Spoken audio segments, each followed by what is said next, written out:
Hello, everybody, and welcome to a special episode of No Excuses. This is going to be another one of these shows where we derp about and try and do a show while playing WoW, but this is going to be the inaugural episode of our political show, and so we're going to be celebrating the the completed United States elections by doing a sort of a roundup of the election season as it was. Now, being that this is a political thing, this is going to be contentious with somebody, if not everybody, for the simple reason that apparently Americans are like that and they get super butthurt about politics. So, if you want to get involved with the show, you can send us your rage, salt, and butthurt at noexcusesvtw@gmail.com. Please tag it for this show, though, so that we don't accidentally read it on the normal show. Yeah, because that might be bad, especially if you're planning to send us hate mail. Do know that we are both, at least Vaul is more conservative leaning than I am, but I am still slightly leaning to the right, although I am more anti-authoritarian than I am right. It is this. You are not going to get a liberal show here. No, I have very, very few sympathies for most of the views that people harbour on the left. I'm not American, so I have no dog in the fight. I just call it as I see it, but the way I see things are usually more in line with what you typically refer to in America as right-wing views.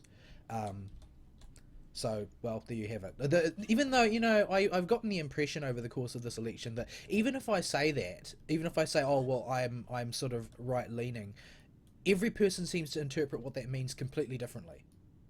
Yeah, it is. My being slightly right-leaning has already made most of the people leaning left tune out. That's too much for them. You being heavier right than I am is going to make pretty much everybody else that's stuck in tribalism tune out, which I will talk about a little bit on this show when near the end of it, talking about the election itself. But yes, tribalism is a thing in America. So those of you that are still stuck around and don't match our political views, give it a chance. We're going to tell you why we think the things we do. It's not just coming out of our butts. We, for the most part, have valid reasons for the reason we think the way that we do. And I have no special affection for anybody involved in the American elections because, to put it bluntly, they aren't running my country. I watched the American elections for reasons of entertainment and schadenfreude. I'm not interested in the people per se. But at any rate, yeah, basically be warned. It's like how Andrew Clavin starts every show by saying, trigger warning, I'm Andrew Clavin, because that's enough to trigger people. But yeah, we should put trigger warning on this. and although Vol does not have a personal stake in the fight, if we could show you our chat logs, my perspective is very different from his because I have to this, and I was talking like I need to figure out ways to talk to people, and he was very much so talking about this from the perspective of an outsider who was more watching it for entertainment. I don't actually need to worry if anybody likes my views on it. Okay, so help me with the DPS on this pack because that Stormdrake being up is going to be really bad for everybody involved. Okay, so I guess we should get started. Now, the way we'll do this is we'll dial right back to the sort of the late last year period where the primaries are really starting to hit their stride. Well, do we want to start just a hair before that, when this looked like it was going to be a fairly normal election, before a certain candidate showed up? It was very much so going as expected.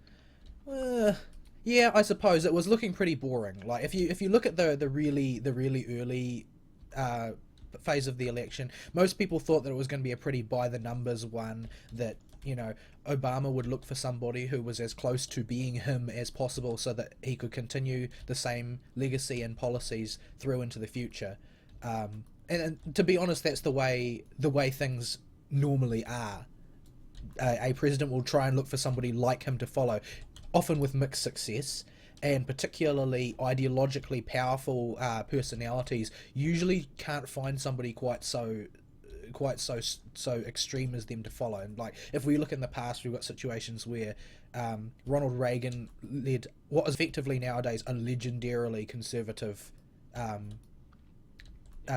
administration, although late in his run he did he made a few mistakes. He raised taxes, which a lot of people felt was not very conservative, but he ended up getting followed by H.W. Bush, if I recall correctly, and Bush was basically like a very light, compromise heavy version of Reagan. And but to be honest, like Reagan was not an easy act to follow for anybody. Yes, Bush was very much so. The reason he did not get a second term was because he did break his promise of no new taxes. He did have to raise taxes for a little bit. I forget for what specific reason. I don't quite remember the exact years, but it hit taxes in the end that did wind up getting him not a second election. So he definitely was not Reagan 2.0. He was very much so Reagan light. Yeah. So, that rapidly changed I as think Carter came after him, didn't he? It was either Carter or H.W. Bush. I can't remember off the top of my head. I think Anyway, HW. Hold on. Was HW was before Clinton, so maybe Carter was after. yeah, I think it was Carter after Reagan. I don't learn US presidents because I didn't go to US school, so I only know what is, world general knowledge, which does not involve me knowing the order of the US presidents. But Yes, he was. Oh no, he was before Ronald Reagan. So yes, he was succeeded by Carter. Came before Ronald Reagan, and then it was Ronald Reagan to George Herbert Walker Bush to Bill Clinton to George W. Bush to Obama, and now to Trump. right, okay, so while people thought it was going to be a fairly normal election, as the number of candidates for the nominee position on the Republican Party started to stack up, things started to get what I would summarize by saying things started to get a bit out of hand. But we'll start with the Democrat side first of all, because Democrat primaries are boring. As a general rule, Democrat primaries are boring. The closest thing to a non-boring primary that they've had in recent years has been Obama versus Hillary, and that was still boring. So Yeah. the people involved, I'll introduce them, and then we'll have a bit of a talk about the ones that lost and the way the primaries were conducted on the left, and then we'll deal with the right. So on the left, we've got, in the blue corner, doddering Champagne socialist loonbag and old folks home escapee who went honeymooning in Soviet Russia, Bernie Sanders. So in case you couldn't tell, this was going to be a conservative show. That's about where we're going. Well, all of that stuff is true. I know. He did go honeymooning in Soviet Russia. He is a Champagne socialist. He does look like an old folks home escapee. He's also the only one that made the Democratic primary semi-interesting to watch. Next on the list, the only potential Democrat nominee who actually likes his country and therefore is eminently unqualified for the Democrat nomination, but maybe he can get one more vote if he goes up on stage and plays his guitar one more time, Martin O'Malley. Nobody remembers. And finally, we don't know if she's a lizard person, an evil lich, or just a good old-fashioned killer robot masquerading as a human, Hillary Clinton. Yes. Right, That's so me. we've got these three chaps. So let's start with the one that was the most least remembered. So I don't know anything about this guy. I didn't even know about the guitar thing until 2 seconds ago. What did he even stand for or do? Because he got no coverage. Also, where are the dragons coming from? He is the closest thing that the Democrat Party put up this time to a blue dog Democrat. Okay. Might want to explain what that is for people. A blue dog Democrat is traditionally viewed as a Democrat who is a Democrat in that they run as a Democrat, but they have some conservative views. So they're effectively centrist Democrats. They are Democrats who make appeals to the centre and centre right as well as the centre left. Okay. And So that's a new term for me. I haven't heard that. now what makes this guy effectively a blue dog Democrat is that he was military, and he served in the military because he loved his country, which is different to a lot of Democrat bigwigs we've seen in the past. Save for, I think Kerry served in Vietnam, did he? His big thing was he got Purple Hearts during the election. I do remember that. So Doesn't that just mean he got injured? Yeah, and it was very minor injuries, if I remember correctly. Well, let's lay that aside, since that's election long past, and at least Kerry admitted that defeat, unlike Gore.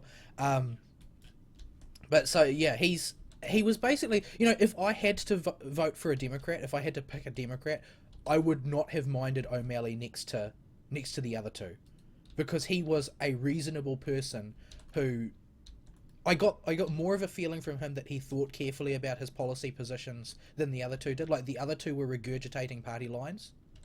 Yeah. And Martin O'Malley thought about what the people might want, not how to convince the people to want what he wanted. Yeah, which is unfortunately not popular. Tribalism is what's popular. I'll talk more about that much later, though.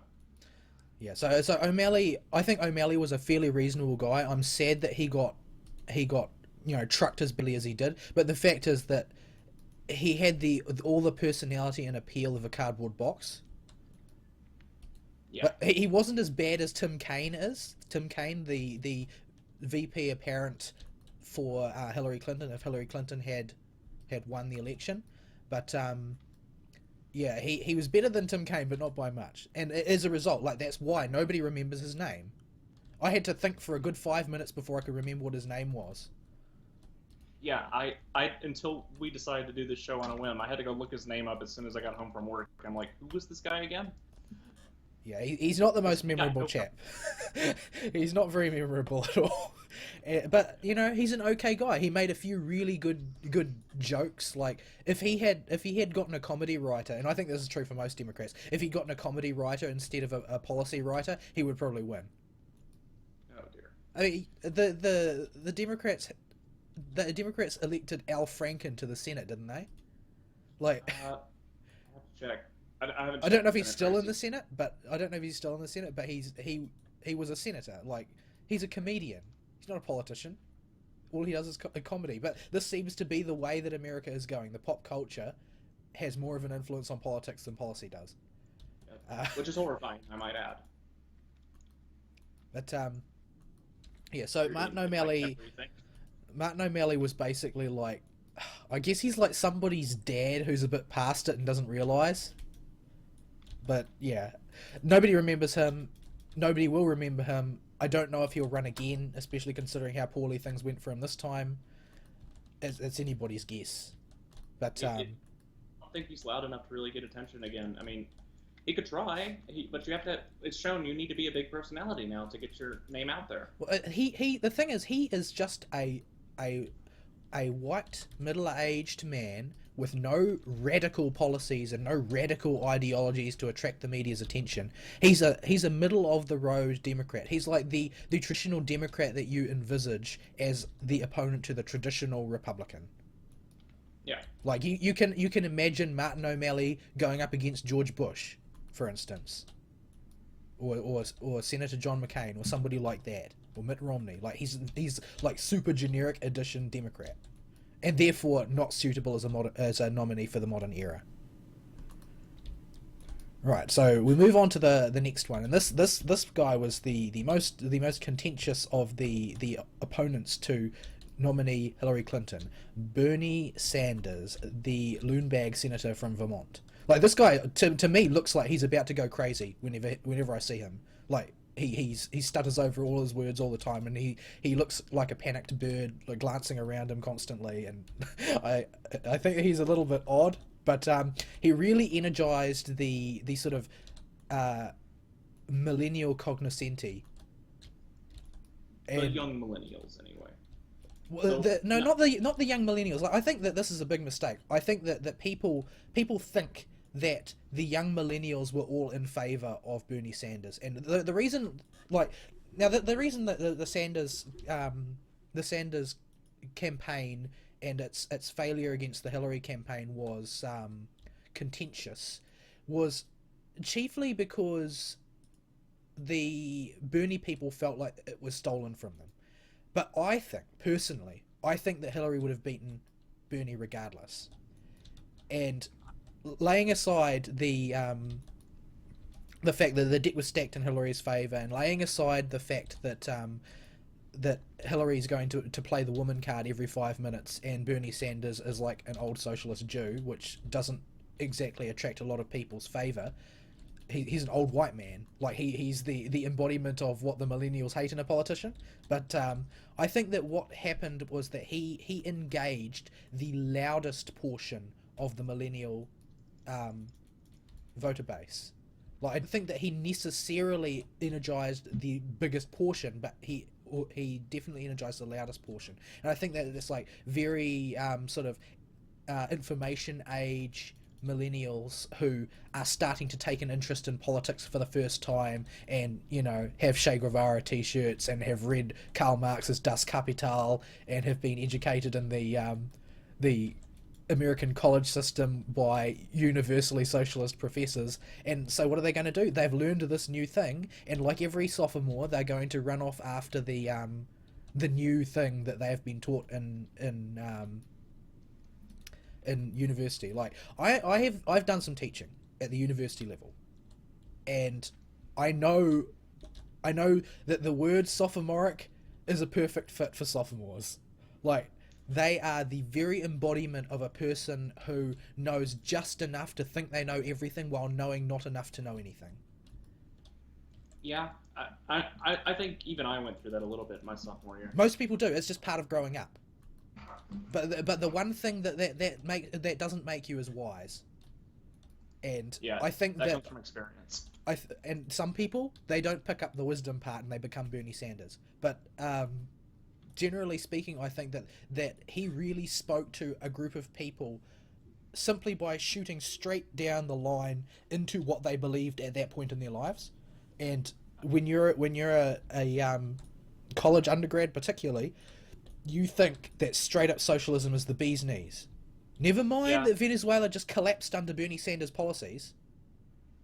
it was that, but it was also that he was targeting issues right at that group. I mean, student debt is a huge deal right now, and he was aiming for that, which is what a lot of those, unfortunately, a lot of those students only care about because it's the biggest deal, and they're like, we need to kill the mystics that are going to kill people. Yes. I'm But not sure I can help you with DPS. I got to keep you alive. but yeah, he was really speaking the issues that millennials worry about. Millennials who are in college, they worry about how they're going to pay off the student debt. They know that the economy is not doing as well as everybody says it is. Like, they've intuited that much. They know that despite the fact that Obama was a young popular president, he didn't really speak to the young people in a policy way. He only sort of did the usual talk, the usual talk. Um, basically there's Obama's been a real weird case as a president. Even if you look at it from the perspective of the left, none of his policies are popular, even on the left. His popularity rating is insanely high for an outgoing president, with the economy the way it is. He is super super popular as a president, but his policies are not popular at all. Yeah, it's a lot of how the media has portrayed him, and I think that's why it's got out there. It's been very taboo to criticize Obama, so I think that's where a lot of it comes from. Also, I need mana after this pool. But yeah, I think that people recognize that the way things are going is not the way they want things to be going. And the idea to a lot of millennials of looking to the Republican Party for a solution is just unthinkable. So they look at their own party, and what do they see on their own party? Well, there's this guy which is suggesting all of these radical change, and he's telling people the things they want to hear, and he's telling people the things that they believe to be true, and in a lot of cases that are true. Like, Bernie Sanders is right about a lot of things when he's talking about, the state of DC, the state of Wall Street, that type of thing. All of his solutions are wrong, and all of his understanding of the reasons are wrong. Like, if from me as a person who sits on the political right, I think he's wrong about pretty much all of his ideas on how to fix problems. But he's right about the diagnosis. Yeah, unfortunately, I don't know where he would get the money for his crazy plan. If we had an unlimited budget, sure, we could try some of this stuff, but I, we just I don't. I don't think that even on an unlimited budget that it would work, because I think that there are sort of ethical problems with it which would gradually rise up over time and would manage to exhaust your infinite budget somehow by some miracle because of the I'm sheer talking amount about of supremely infinite in the world that will never exist. It's how crazy his ideas were. Oops, I almost pulled another drink. yeah. He had these all of these ideas that would basically require you to in that world, though, you wouldn't have the economic problems to begin with because you could just pay down your debt instantaneously. Exactly, And but that's the problem with his principles. He believes in the conventional Marxist view that all poverty is a result of somebody being corrupt up the top. That nobody ever makes bad financial decisions. It's just the fat cats at the top exploiting the working class. That's how far leftists think. They think the entire world operates in this way. Nobody has ever made a bad decision in their life. Nothing is anybody's fault. It's just that there's these bigwigs at the top. So now there are bigwigs at the top. There are exploitative bigwigs at the top. They all donated to Hillary Clinton's campaign, but they are at the top. And the problem is that he thinks that you can just force things to work with enough government power. And that's a very dangerous approach to anything, pretty much. yeah, and the view gets so extreme that people like you and me that make a living off of you work for a university and I work for a small local business, but it's people like us that have been successful are somehow at fault just because we've been successful. Well, I mean, And that's the most baffling thing to me about that worldview. well, the thing is that that worldview is it's a sort of a hang up from old Europe, where things were divided into classes and you couldn't get out of them. You couldn't. Upward mobility was very, very rare, and America is sort of the only country in the world really where that was never codified into their society at the start. It was imported from overseas after the fact. But Which makes you wonder why it's kind of echoing now, oh, and why it's Bernie was obvious. pushing it. It's obvious why it appeals now, and that's because it is a scenario where your bad decisions are not your fault, and most people don't want to be blamed for the bad things that they do, like not because they're evil people, but because they're afraid of the consequences. And it's a normal human way of looking at the world. It's a selfish way, but it's very human. It's not unusual. It's just the way people tend to be. But Bernie Sanders tapped into that sort of that uncertainty of the young person, because what socialism really is daddy government taking care of you. It's the nanny state. You don't need to worry about anything because the government will catch you if you fall. Yeah. But eventually that ends up being an incentive, and that's always the problem with these sorts of programs, is that if you incentivize not earning money, people won't earn money, and when nobody is earning money, the country goes bankrupt. And that's basically, it in a nutshell. The way I've always looked at it is it is the system of entitlement, and communism as well to a certain extent, where it is believed that things can be gained for nothing. Well, I was thinking about this a while back, about what the real nexus of confusion is that makes people think the Bernie's ideas, where you can instantaneously take a whole bunch of money from the rich and give it to the poor and fix everything that way. I couldn't work out why exactly people think that that's a long-term solution, and then I realized money is an idea. That's true. However, I think that the people who advocate socialism don't realize that that idea actually has meaning. Money, like, everybody should know this. Like, I thought everybody knew this. I turned out I was wrong. But money is a portable liquid form of man hours. That's all it is.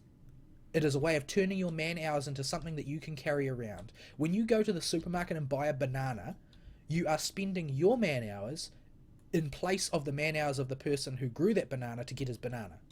You are refunding him his time. Yeah, I always thought that it was a matter of you're walking around with time in your pocket. You have to work a certain number of hours at whatever your job is to make a certain amount of money. So you're spending time. And everything comes down to how much time are you willing to spend to do whatever activity you want to do, or purchase whatever item you want to purchase. Because you'll have to make that up. Some people get better exchange rates for their time than others, but everybody is paid by somebody, which means that in order to acquire that money for their time, they have to provide value to somebody that they think is worthy of that particular recompense. And that's the long and short of capitalism. That's how it works. Voluntary transactions where people trade their time for things which cost other people time to begin with.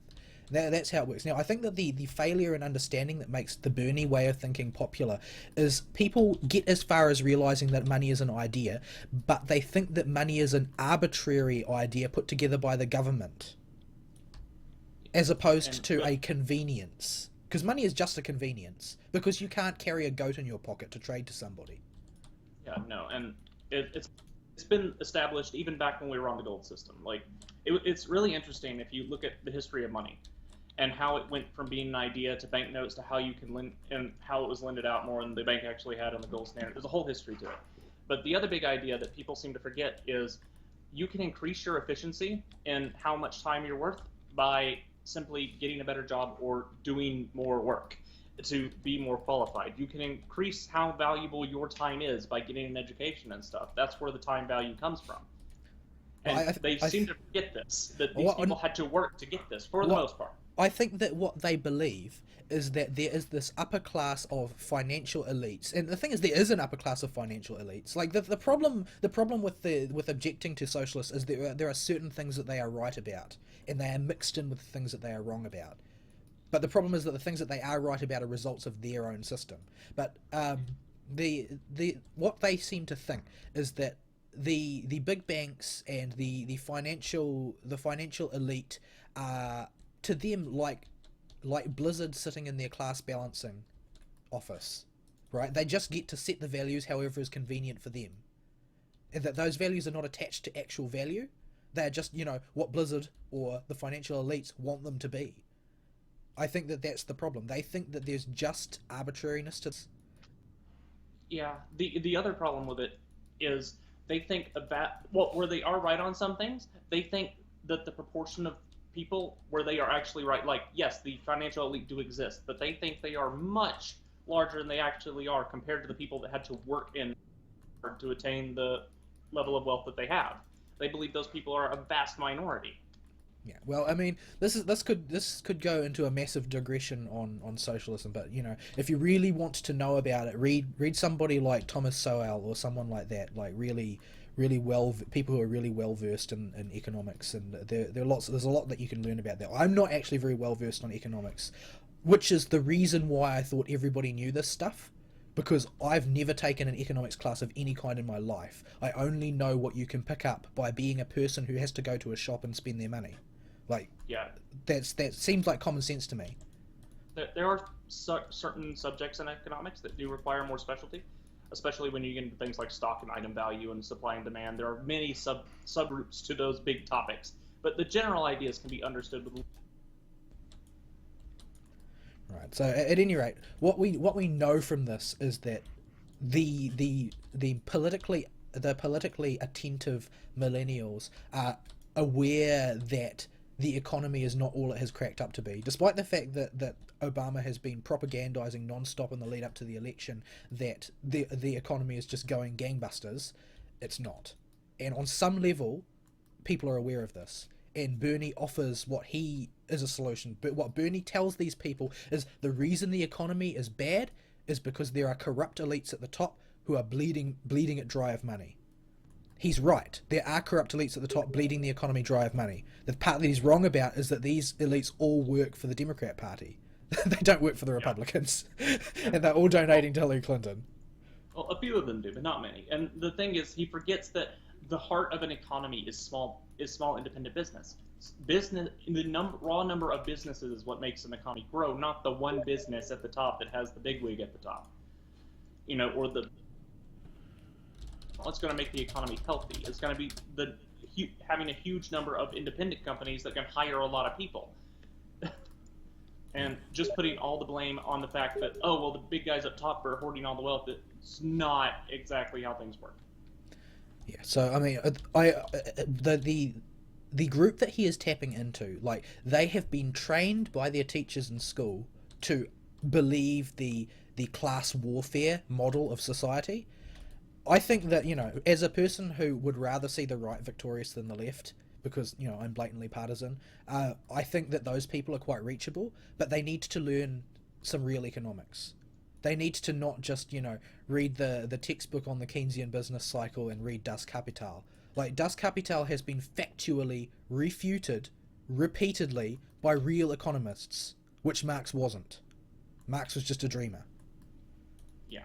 I think that if learning real common sense economics as executed in the marketplace, as opposed to in somebody's social engineering project, if people learned that in school, you would see a big drop in this blatantly socialist thinking that doesn't think about consequences, like how do we pay for our program.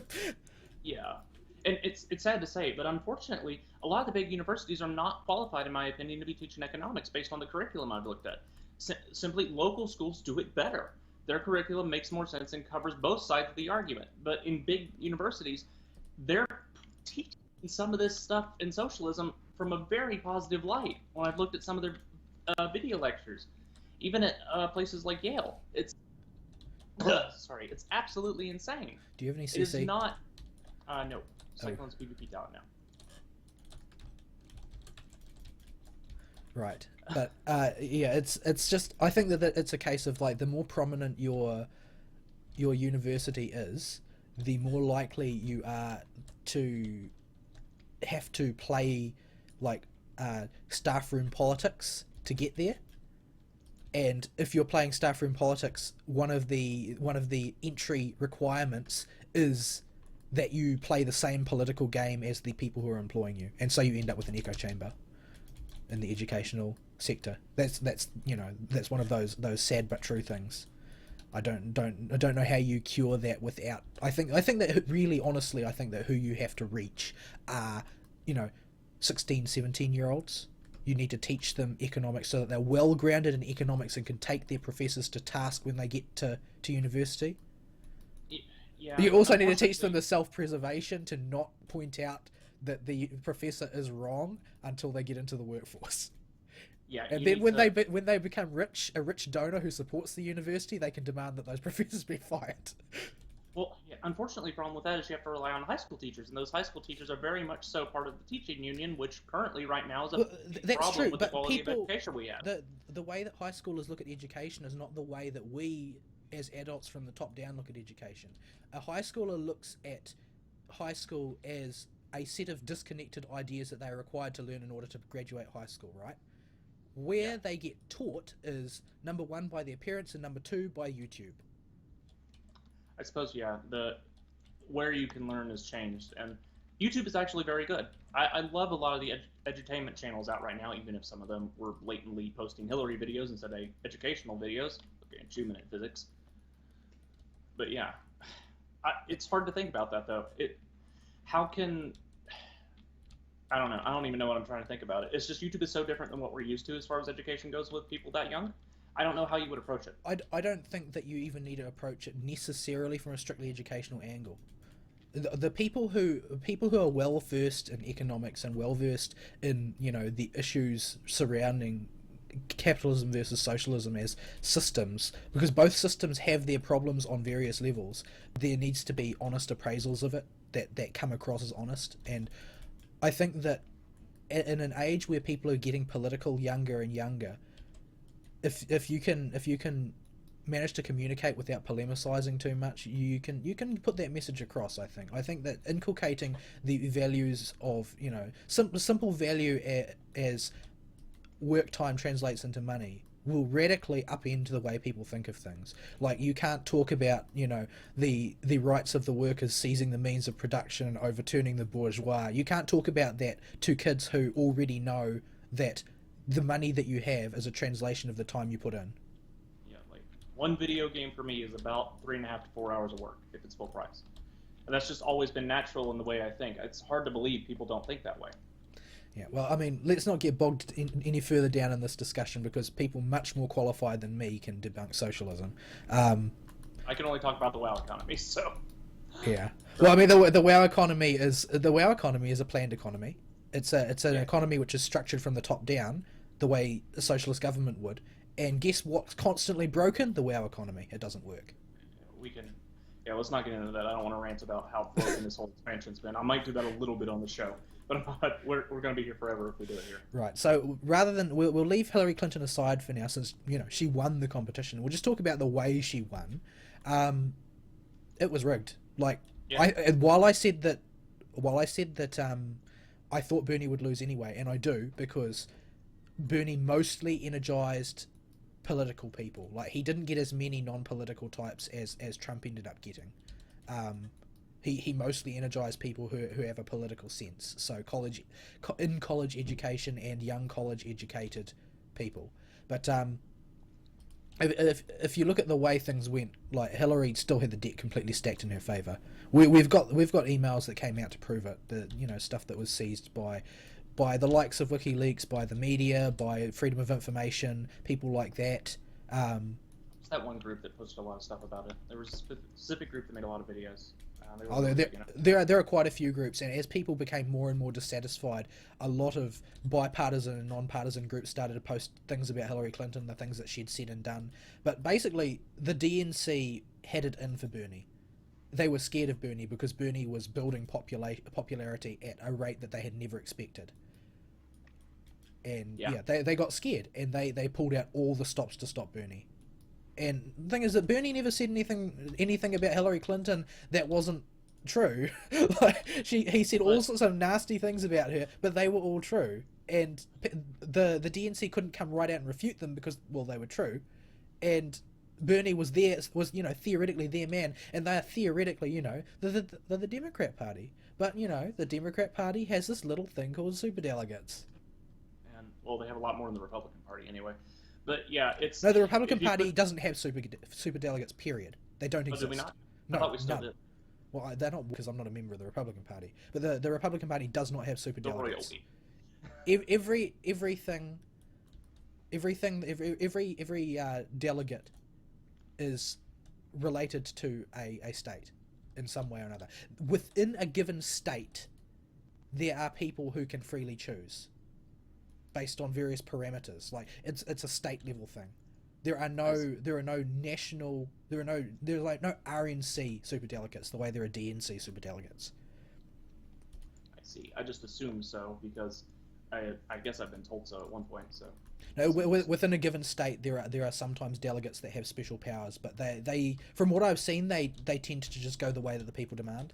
But I mean, if you look at the way the superdelegates fell for Hillary versus Bernie, though, there's a different story entirely. yeah, it's also that past presidents are always called superdelegates at conventions. So regardless of whether they actually are or do anything special. So My understanding is that Republican past presidents don't use superdelegate powers. I think they're just called that. They could, but I don't think they've historically done it. But yeah, if you look at the way the superdelegates stacked up, it was like 90-10 in favor of Hillary, and unlike Republicans who either don't use or have no superdelegates, they are a substantial proportion of the overall voting power in the Democrat National Committee. Like Bernie got seriously screwed. Like I don't think he would have won, but he was entitled, to more of the popular vote than he got because the popular vote was distorted by superdelegates. And he got put in the ground because he was an interference to Hillary Clinton. I think he would have drubbed. There's a good chance he could have drubbed Trump if he'd played his campaign right and managed to keep his words straight and attack in the right way at the right time, and at least warmed up a little bit so he didn't look like he was a crazy old folks home escapee. He would have been a much stronger contender against Trump, I think, because people actually liked Bernie and the things Bernie had to say. People were voting for Hillary out of loyalty. Yeah, or they were voting for Hillary out of fear against Trump. But yeah. I think Trump actually. I almost can promise Trump would have beat Hillary. And now looking at the election and how it played out, yeah, he would have beat Trump. He most definitely would have beat Trump based on the numbers we saw. Yeah, he had real grassroots support. He had people who came out because they wanted to support Bernie, not because they wanted to beat the Republicans, and that's a very different thing. And it's the exact same thing that won Donald Trump in a lot of ways, because people wanted Trump to win, as opposed to wanting the other guy to lose. In a lot of cases, not every case. There's a huge mixture of different motivations on the Republican side, but we'll talk about that in a bit. One thing I wanted to bring up about Bernie before we move off the topic, though, is I do think Billy screwed out of this more, not so much on the side of delegates, but more on the side of how the media worked against him. The media completely shellacked him. Like where he could get coverage at all, it was often very negative. Yeah, this was entirely a media election for the Democrat side. If the media had not been such a butt to him, it would have gone much better for him. I think he could have pulled it off if it wasn't for the media. Like the fact is that I think that Hillary is one of the worst candidates of any kind ever to run for the presidency. Like she's just bad at the job. Yeah. She's not good. She's poor at it. Like all of this experience that she supposedly had, it didn't play out in practice. In practice, she made every gaffe in the book. Dude, this bus doesn't get stacks on normal, so we can just stay on blue. What'd you say? We can just stay on blue. This bus doesn't get stacks on normal. Oh, I didn't realize that. It'll make it easier to talk. It certainly will. Although she's going to do the knockback anyway, so. But yeah, it's. I think that Bernie got screwed. Like I don't have any sympathies with Bernie's political ideology, but he got ground up by the Democrat machine. The same thing that the Republicans have been opposing for so long. It's like he got ground up by that. He's a victim of his own party's lack of ethics. And maybe some of his voters will learn that lesson. Yeah, I think this is a big for the system more than anything else, and that's why I'm sad. Well, the end result I'm happier with than if Bernie would have won. But looking at it objectively from the system, I am a little sad it played out the way it did. It is sad. It's a loss for how democracy is supposed to work if it turns into trial by media. Yeah, on a pure theoretician's level, since I don't have to live in the country run by these lunatics, I would have been interested to see a legit referendum on socialism versus capitalism in the United States. Like, Yeah, that, from a theoretician's point of view, that's an interesting scenario. But Hillary Clinton doesn't stand for anything any more than Donald Trump does. yeah. So, yeah.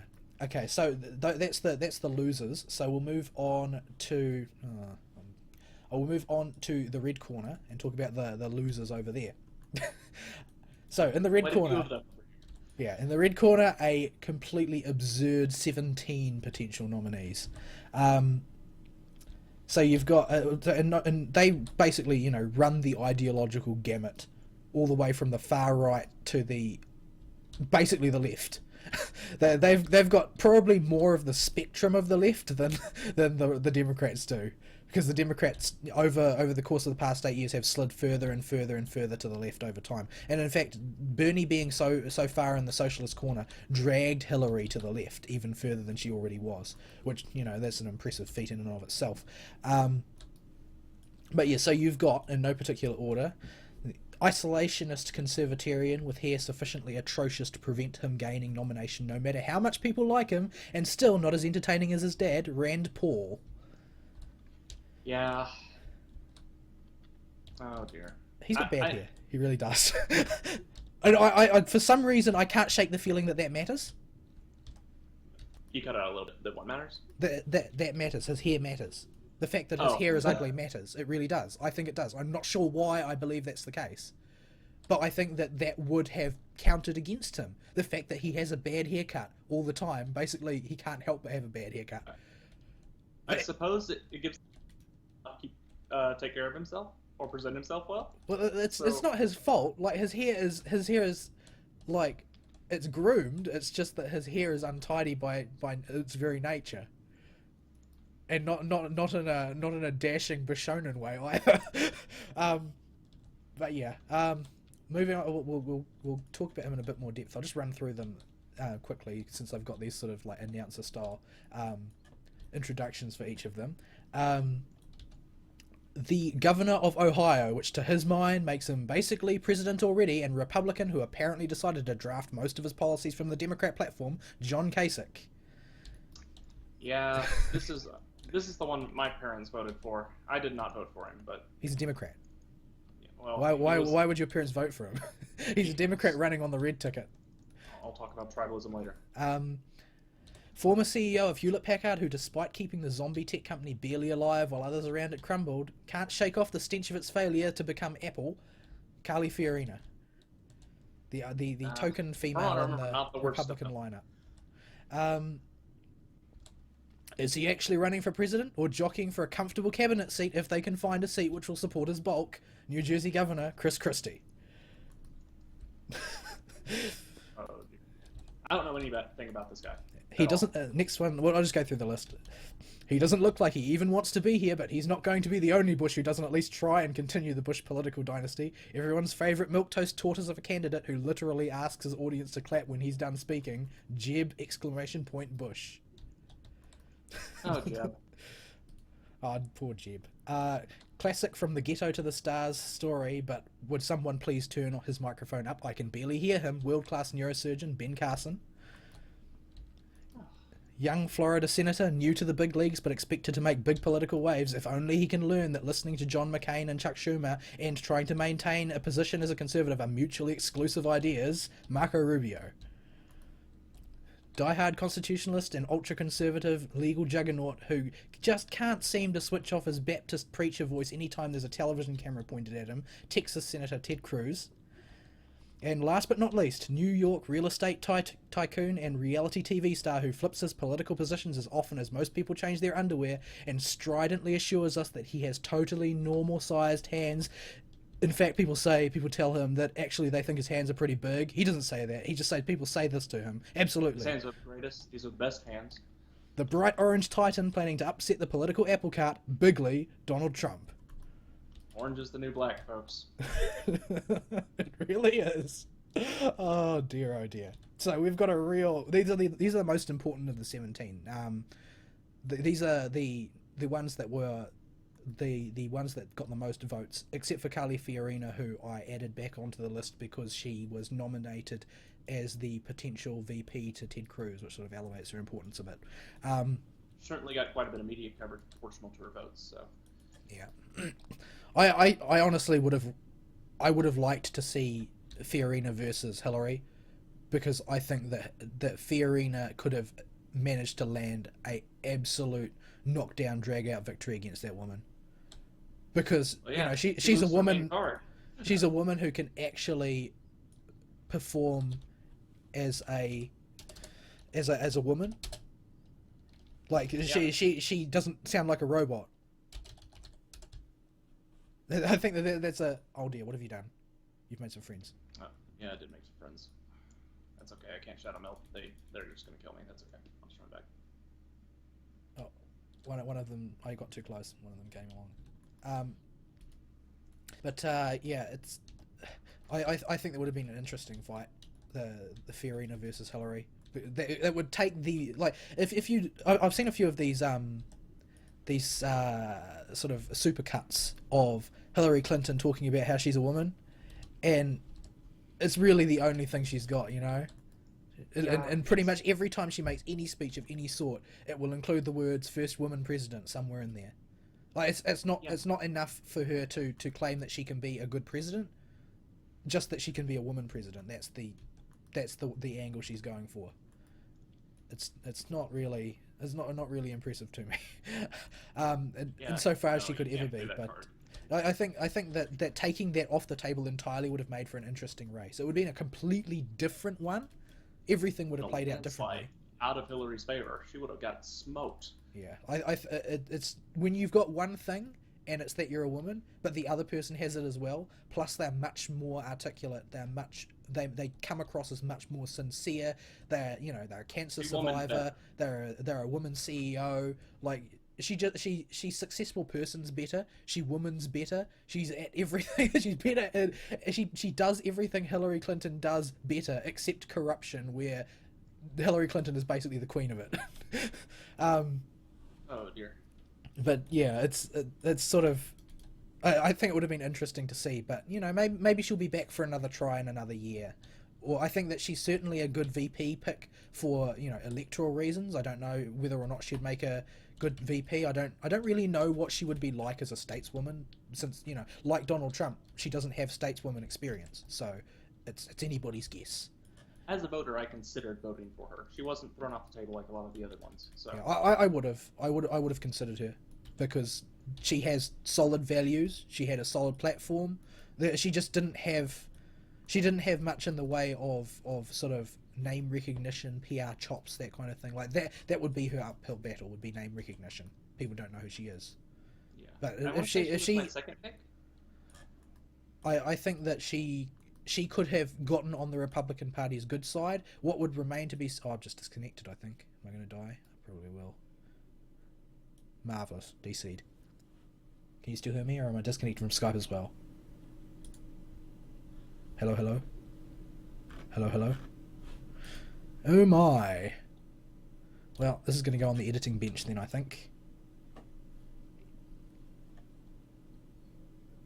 We'll wait and see if it picks up again. Thanks, Skype. Thanks, Skype. You're a real pal. Let's see if we can get Ari back here.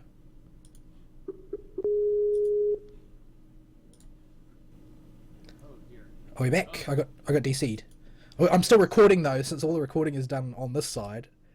Yes, you got DC'd, so I tapped out to check the Skype call, and then you fell over.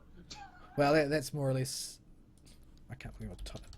I've typed my password wrong on the recording now, so people know that I'm not competent to remember my WoW password.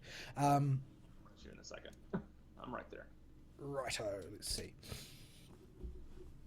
Right. So yeah.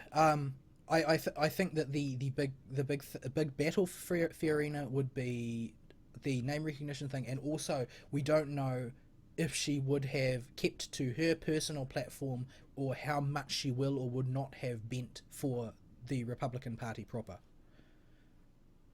in order to get their support. But yeah, it would be interesting. Maybe we'll see her back in another year. We don't know.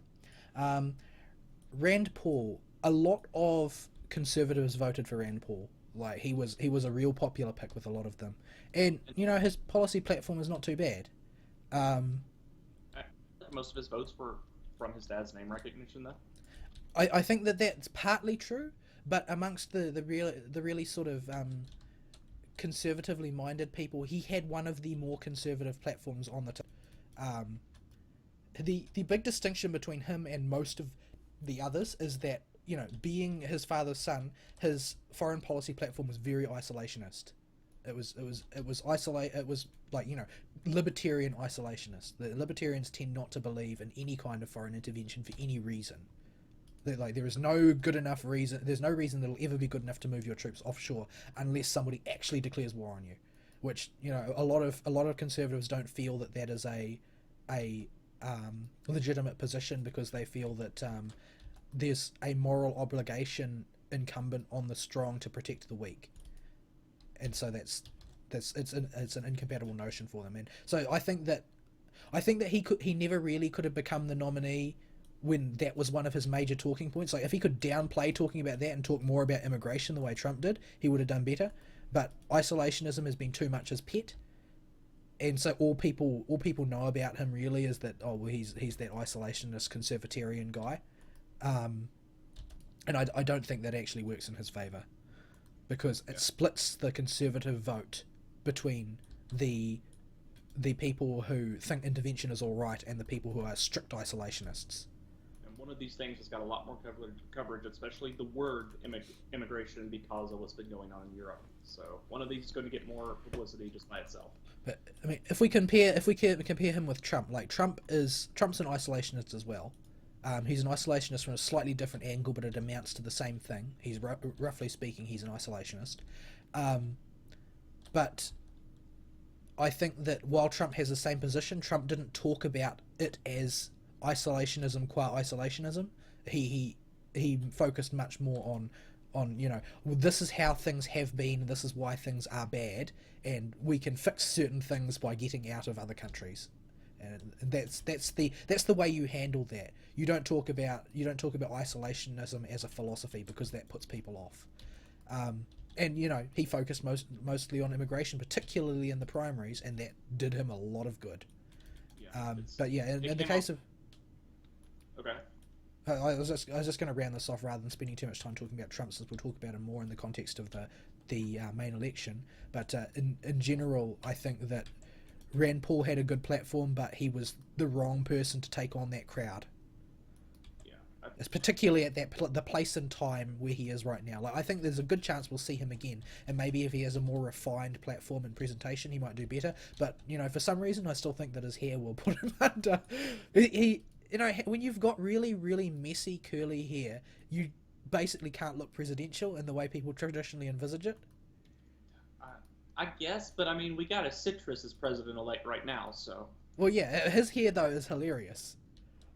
his hair is fake, as far as I know. No, he's had a whole bunch of cosmetic surgery on his scalp.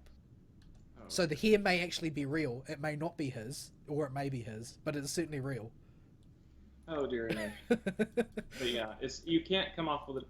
The way Trump presented his more isolationist views is it made his views seem more domestic rather than speaking for isolationism. Rather than saying, "Oh well, we have no right to be in other countries," he said, "Oh well, we need to take care of America first. We need to make America great again." Like that's the right pitch.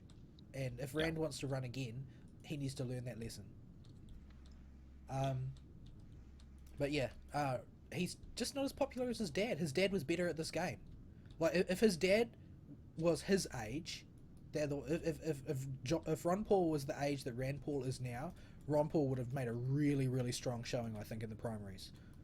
He might have even been able to take Trump on.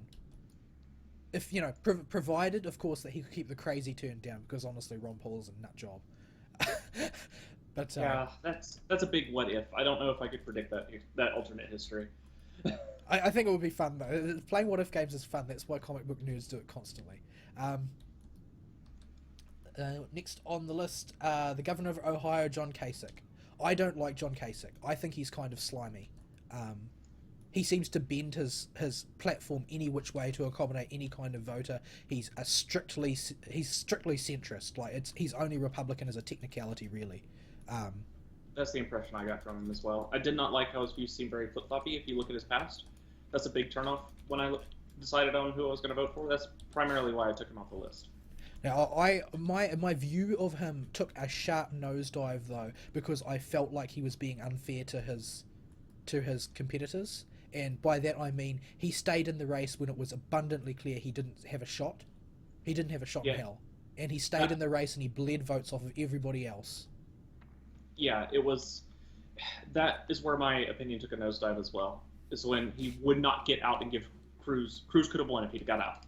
Yeah, I'm pretty sure that's a fair alternate history to predict. The fact is that Ohio is a votes juggernaut, and he had Ohio on lock because he's the governor.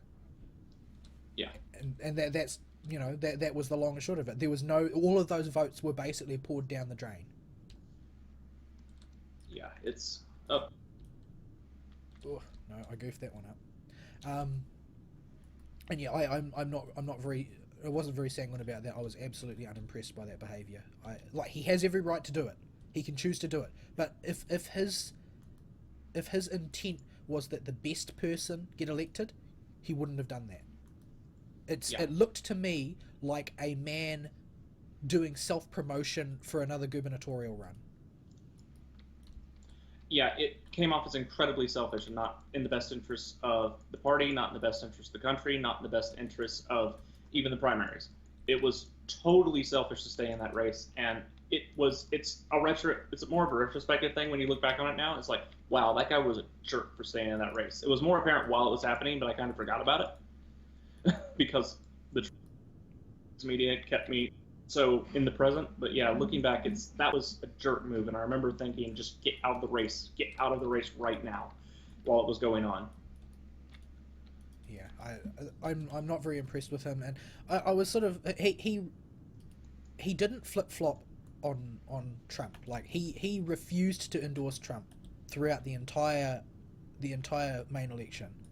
Like he absolutely refused to, and I'm undecided as to whether it was because of principle or because he didn't care to do so. Like because of he's going to run as the governor, so he can run for the governor of Ohio again. So he wants to look like a strong guy who can stand up to Trump, and because Ohio is a very centrist oriented state. Has been the impression that I've gotten. Like they run pretty much down the middle. Most of their right wingers are very centre right, and most of their left wingers are very centre left. It doesn't do to take strong stances on anything. Sounds like Ohio, yeah. I've never been to Ohio. What I know about Ohio comes entirely from their voting record. Ohio is very centrist, and although if you look at an Ohio map, it seems very divided. It's still, the positions they get are very centrist. That's why it's such a weird swing state to watch, and it could go either way pretty much every election because of how centrist they are. Yeah. Okay. Chris Christie. I think that in principle, early on particularly, it looked to me like Chris Christie, I didn't think he would become president, but he looked like he had at least had the chops to run for it, like he was a credible candidate for a while. Then he sort of went off the deep end a bit. Like his shining moment was the political assassination of Marco Rubio. Like he took Rubio apart, just completely shredded Rubio. Rubio's numbers tanked after that point, like completely. And thing is, Christie bowed out and endorsed Donald Trump almost immediately afterwards, and there is no way to make that look good. I forget why I took him off the list. I don't remember this guy at all. He's the whatchamacallit, where's he from? New Jersey. He's a New Jersey governor, and he's the big tubby guy. Yeah, I kind of remember who he was, but I don't remember what he did. Also, we could probably pull that bear and be safer.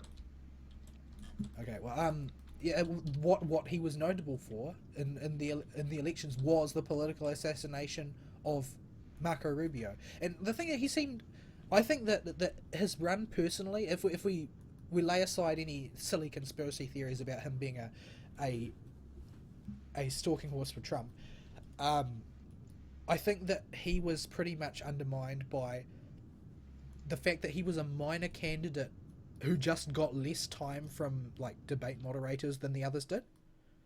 Because when he's at his best, he's a very effective and pugnacious debater.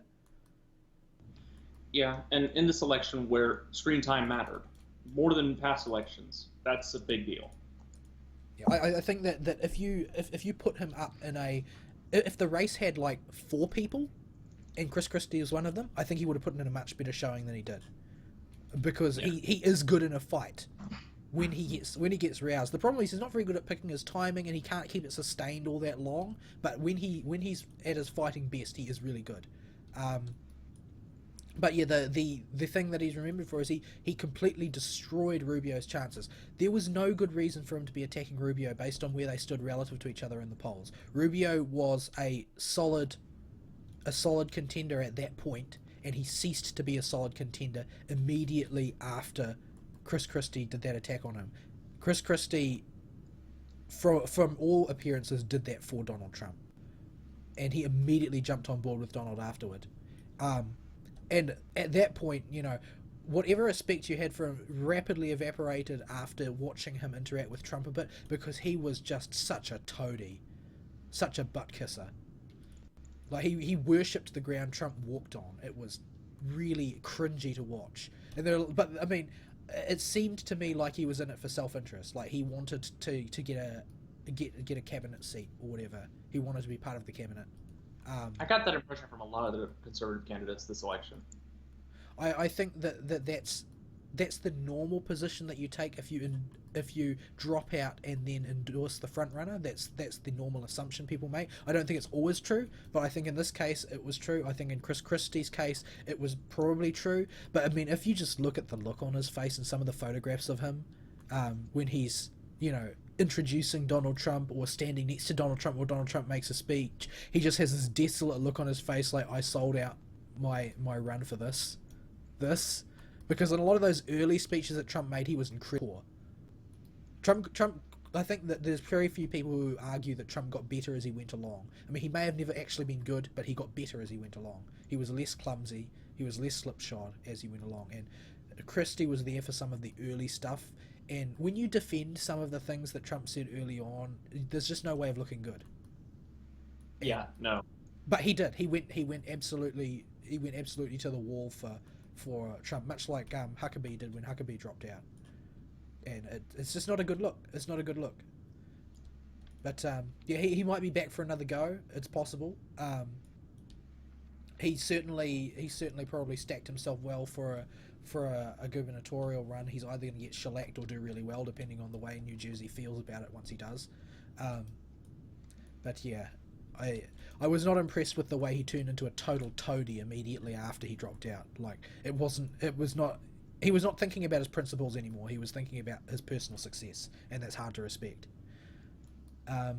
Next on the list, Jeb Bush. Jeb exclamation point Bush. Our other dynasty candidates. Yes, Bush of the Bush dynasty. Now, I had the distinct impression that Jeb did not even want to be there. Like when Trump had a go at him, like he was the Donald Trump chew toy. Like I think that Donald Trump would have had a way harder road to the nomination without Jeb around to constantly bash. Because that's what gave Trump the strongman image, was that Jeb was the establishment favorite by miles. Like the talking heads of the Republican Party were absolutely in the tank for Jeb Bush. Like they believed in Bush big time, big time. They thought that the next Bush has it stitched up, and Bush had zero energy. Trump was right. Bush was a low energy candidate. He showed no spine. When Trump insulted his wife, he didn't hit back.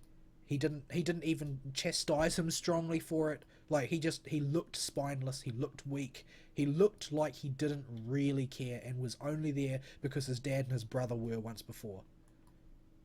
And I think that basically shows that you can't carry on these dynasties very long, even if you want to. But Yeah, honestly, I think that's a good thing. I'm yeah, really I think it glad that certainly is. I'm glad the state of the nation has not fallen to that point. I would be very terrified if we were getting, a third Bush. Yeah. Well, the thing is that I feel like W was a post. No, he was a pre political celebrity era president.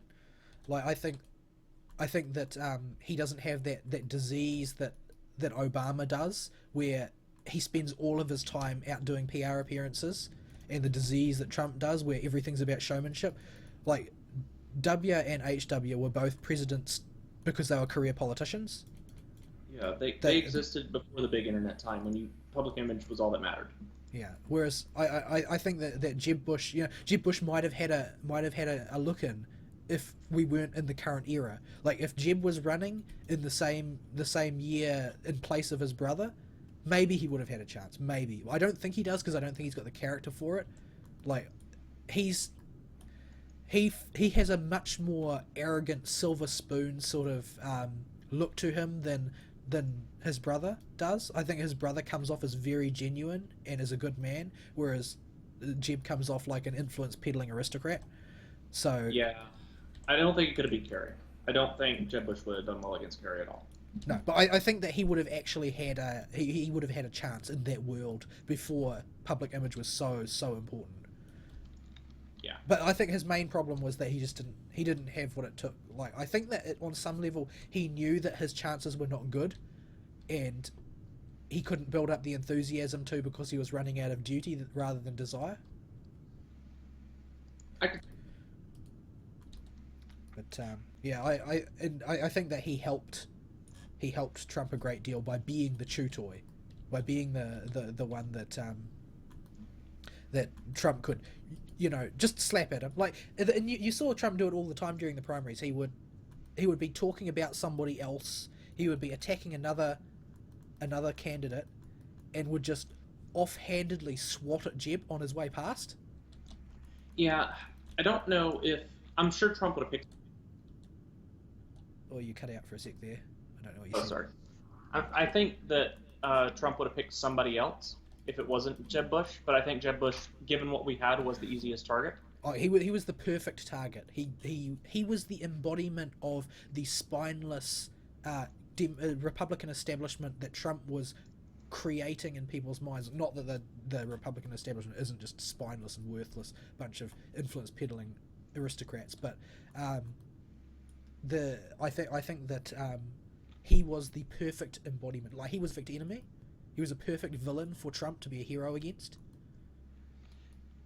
Yeah, I could see that with the media and the way they portrayed it. But well, it's not about the way the media portrayed it. It's more about the way Trump set things up. And Trump is a media guy. He's lived and breathed media for years. He operates and thinks in the same way they do. So, yeah. Next on the list, Ben Carson. I think Ben Carson is one of those people who, he doesn't have what it takes to be the president. He certainly has what it takes to be a nominee candidate. Oh, that debuff is stacking pretty high on you. You Yeah. gotta live. I'm working on that. I'm trying to DPS the boss as hard as I can. Does that But, have a timer on it? Like, can it drop off ever? No, it's going to kill me eventually. Oh no.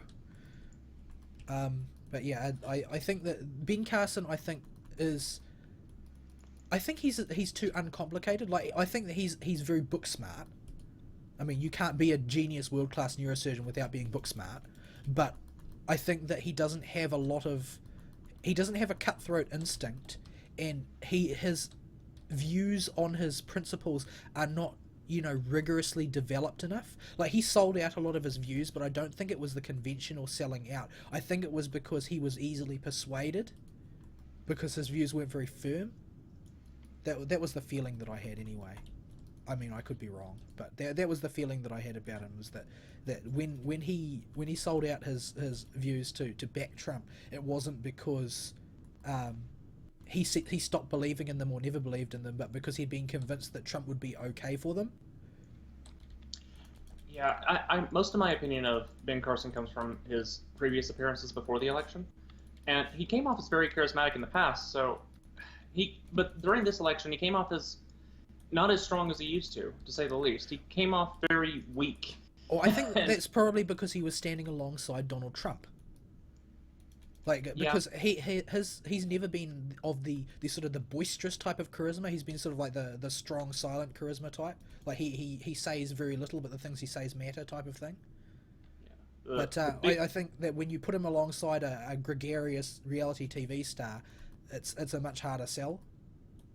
Yeah, the biggest thing he's known for on the internet is quoting the Pokemon the movie 2000 in one of his speeches.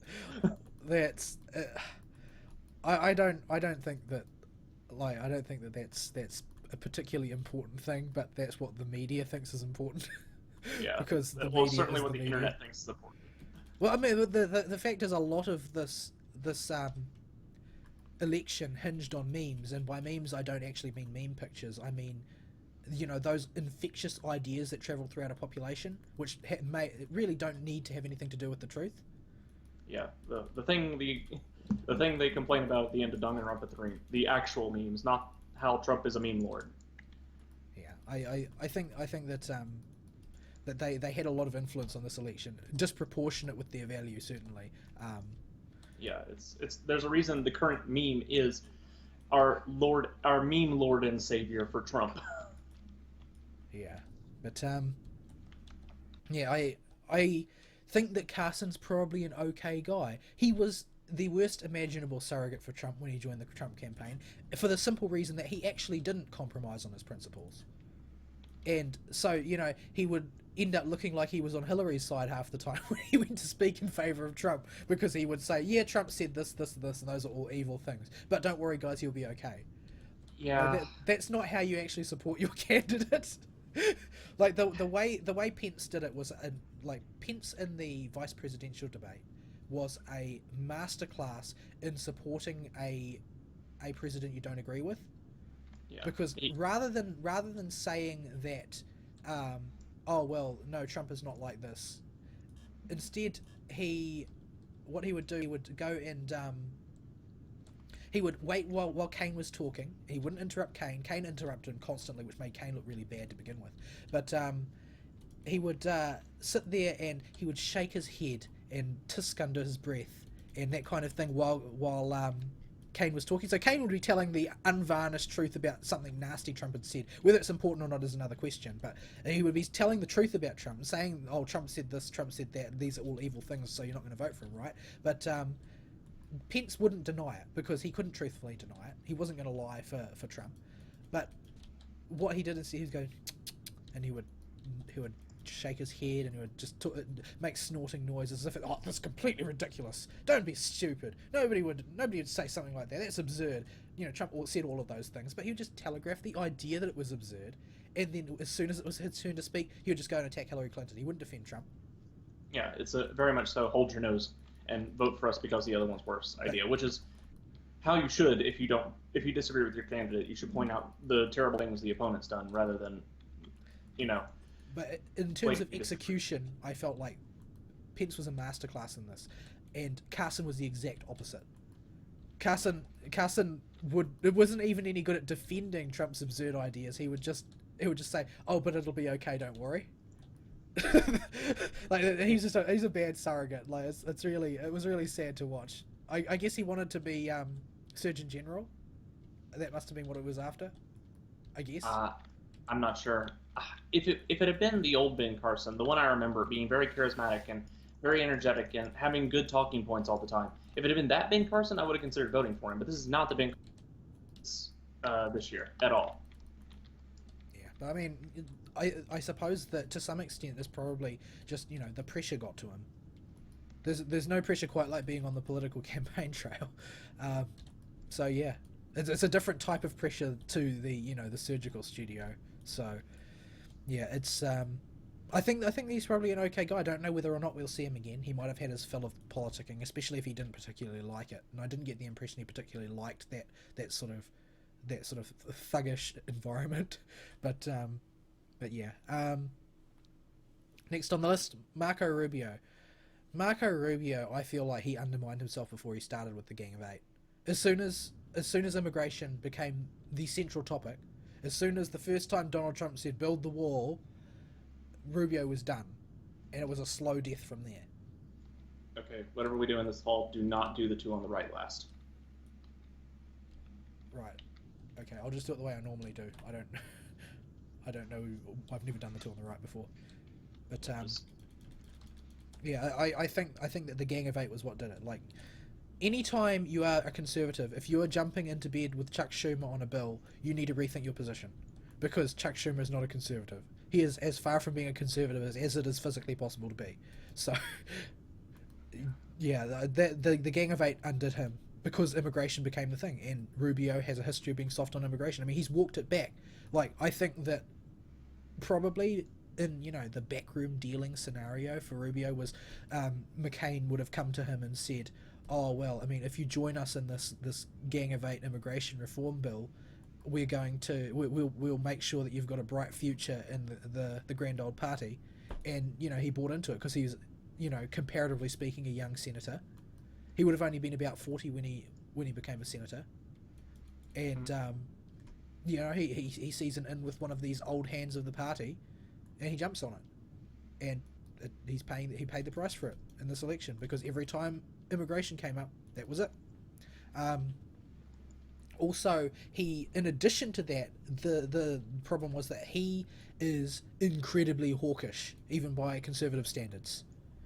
Like, What do you mean by hawkish? That's military interventionism. Okay. And that was an attribute of Bush era republicanism. It is not an attribute of modern conservatism. And I would like to think that there is room between Donald Trump's Buchananite isolationism and Marco Rubio ultra hawkish interventionism. Like, I think that there's a happy medium where you maintain a very strong military attitude, but you're very reticent to use it.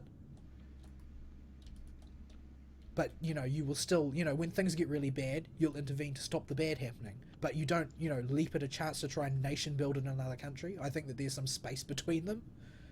Yeah.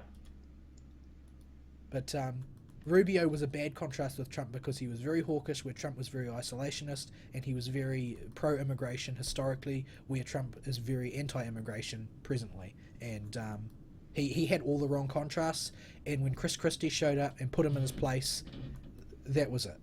But, I mean, in addition to that, I mean, the media has number and wanted rid of Rubio, because Rubio is because he's a young, dashing conservative figure who is also Hispanic, he's like one of the, much like Ben Carson is like the media's worst nightmare.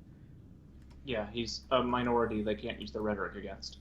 And you've seen it in the past, right? When Rubio made that speech and he took a drink of water or two while making it because his throat was dry. Yeah, all the headlines about how that ended his career. That drink of water. There are very few things that I've ever seen in the media that were more retarded than that. Yeah, that was so bad it was funny. Actually, it was so bad it was sad, but. But I mean, that basically shows you the extent to which the media had it out for Rubio. Like, he's sort of like one of those potential voices of a generation for the conservative movement as it exists within the Senate, and honestly, they wouldn't want that to get any mileage if at all possible. They don't need that type of thing. Oh my goodness, how are we going to stop those ads? I don't know. I can't really help DPS because we got 2 interrupts going on. If you spend that time healing instead, they probably won't matter. But yeah, it's the. I think that he's a person who made some mistakes in his early political career, and it remains to be seen whether that career enders or not. It seems that very little is genuinely career-ending in US politics. Like, it's very hard to actually put somebody out for good. Oh dear But yeah. Who else? Uh, Ted Cruz. Ted Cruz. Now, I favour Ted Cruz on ideological grounds. Like I agree with his platform on most things. There are some things I don't agree with him on, and but they tend to be very minor. I heard a lot of people who, I expect they're the people who are now out lynching Trump in effigy, but at the time they were saying, "Oh man, I don't even care if Trump wins because there's nothing more horrifying than an America run by Ted Cruz." Um, yeah, I don't think so badly of him. I think that the people that say that type of thing are still under that sort of that old leftist delusion that conservatives are in favour of theocracy instead of small government. Um, Yeah, I thought that canard was dead, but apparently not. um, it's surprisingly out there. They think a lot of people believe that conservatives believe in anti-separation of church and state. It is absolutely absurd. well, the thing is, like, I'm a former Protestant. I'm a Catholic convert. So I have the view from both sides of the field. You in America are almost all Protestant. There's like a quarter of the American Christian population is Catholic or something like that. You can't run a Protestant theocracy because there is no central church. There is no magisterium. There's no pope. You couldn't run a theocracy if you wanted to. You couldn't get evangelical politicians to agree, even if you wanted to pass like morality laws or something. You couldn't do it because they wouldn't agree because there's no magisterium to agree with. The idea is completely absurd and impossible. So I don't know why people are so scared of it. As an addendum to that, it's impossible because which Protestant view do you follow? Do you follow Presbyterianism, Baptism, or Baptist? Do you follow Methodists? Like, what church do you start with here? Yeah, Because there is no that's central church. You have to pick one. like if America was like 80% Catholic, then you could see a danger of papism becoming a system of government, and with our current pope that would be a particularly fearful thing since our current pope is a socialist. But the way things are, there's no fear of theocracy. But I think that that's what the people on the left who are afraid of Ted Cruz are afraid of. They think that because Ted Cruz is a very, very ardent and very faithful evangelical Christian, they think that because what a leftist does when they sincerely believe in something is that they force it on the entire country, right? That's just the way they operate because they believe in big government. That big government knows best. They think that conservatives act that way as well because it's the only thing that they know.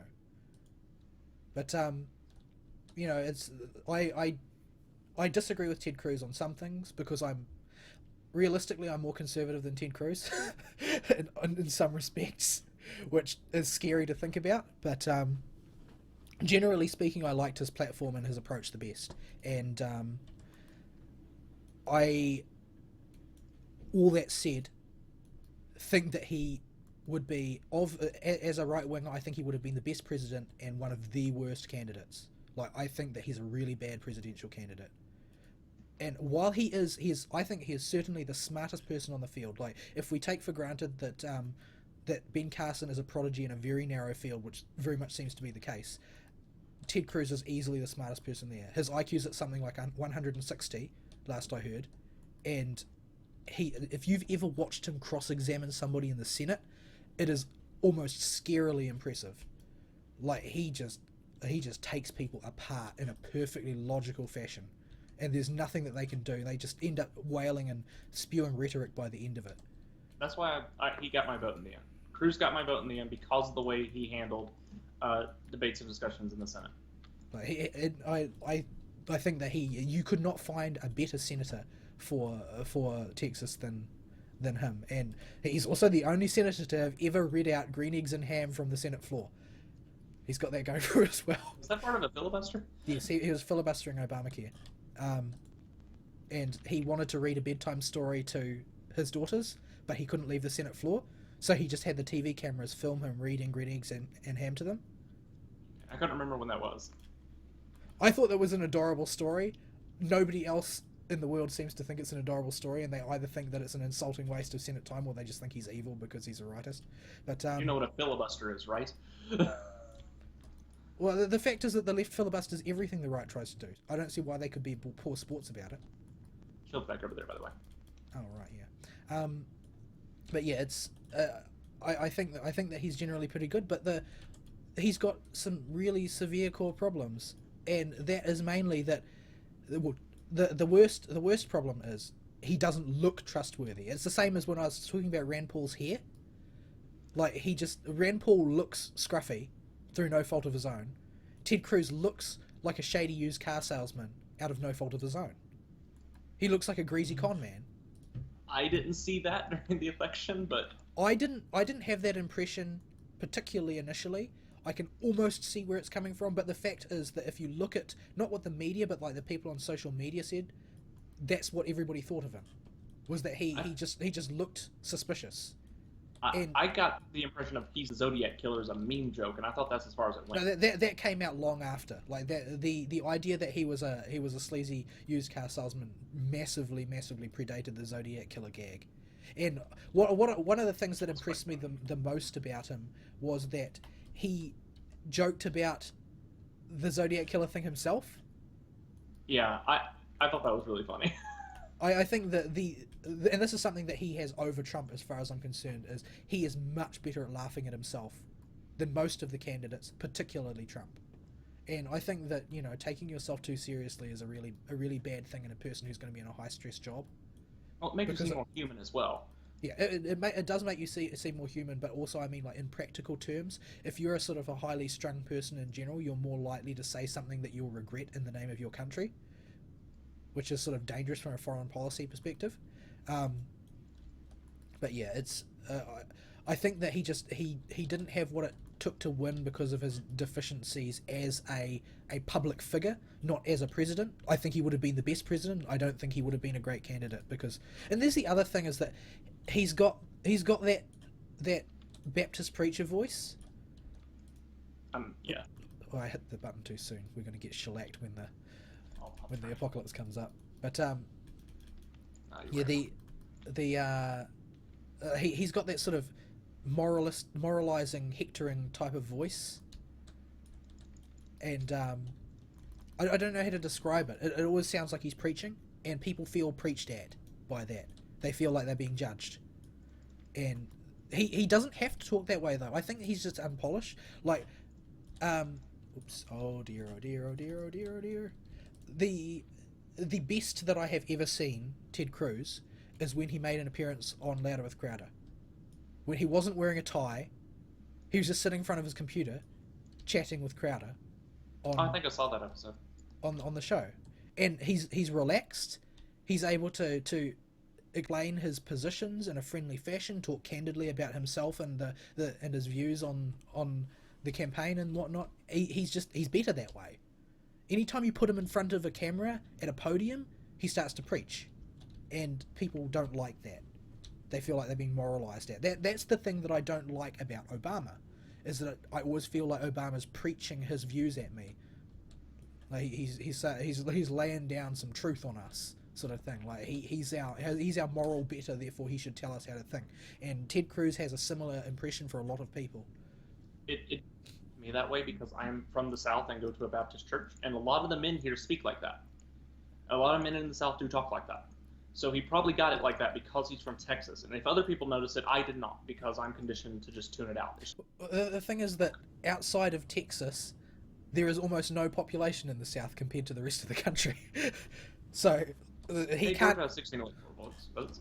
He can't just appeal to the South. The South is important, but the right already has the South.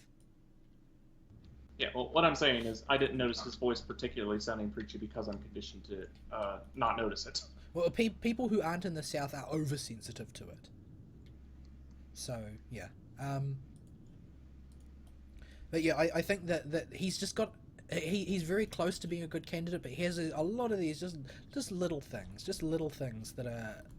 They make him not quite a winner out of the gate. Like, he can outthink and out-debate and out-policy and out-legalese any candidate you propose. Like, he is better at the brass tacks than anybody. But the PR not so much. And that's the really sad thing, right?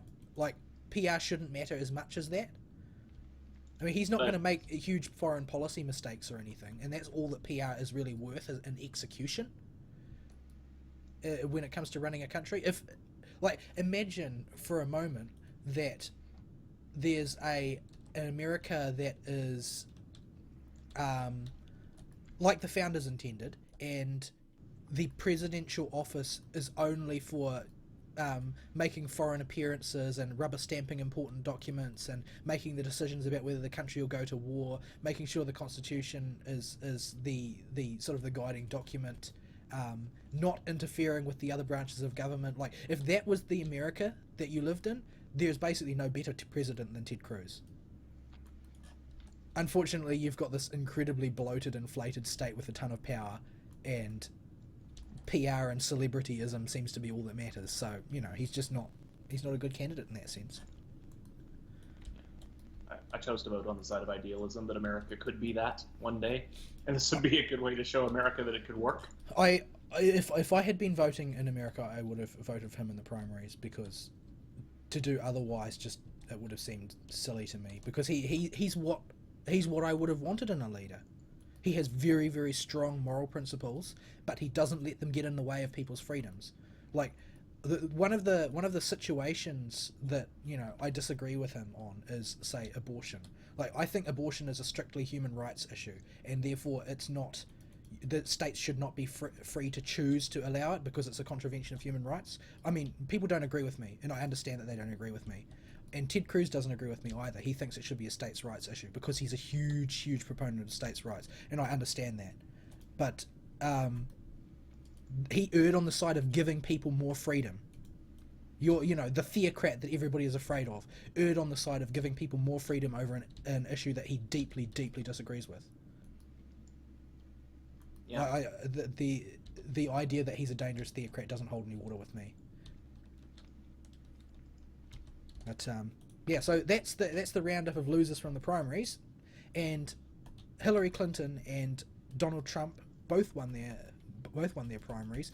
In the case of Hillary Clinton, because she was she received a coronation from the party, and in the case of Donald Trump, because honestly the Republican vote was divided up so many different ways that more than anything else, probably the decision was made by the order in which people left the race.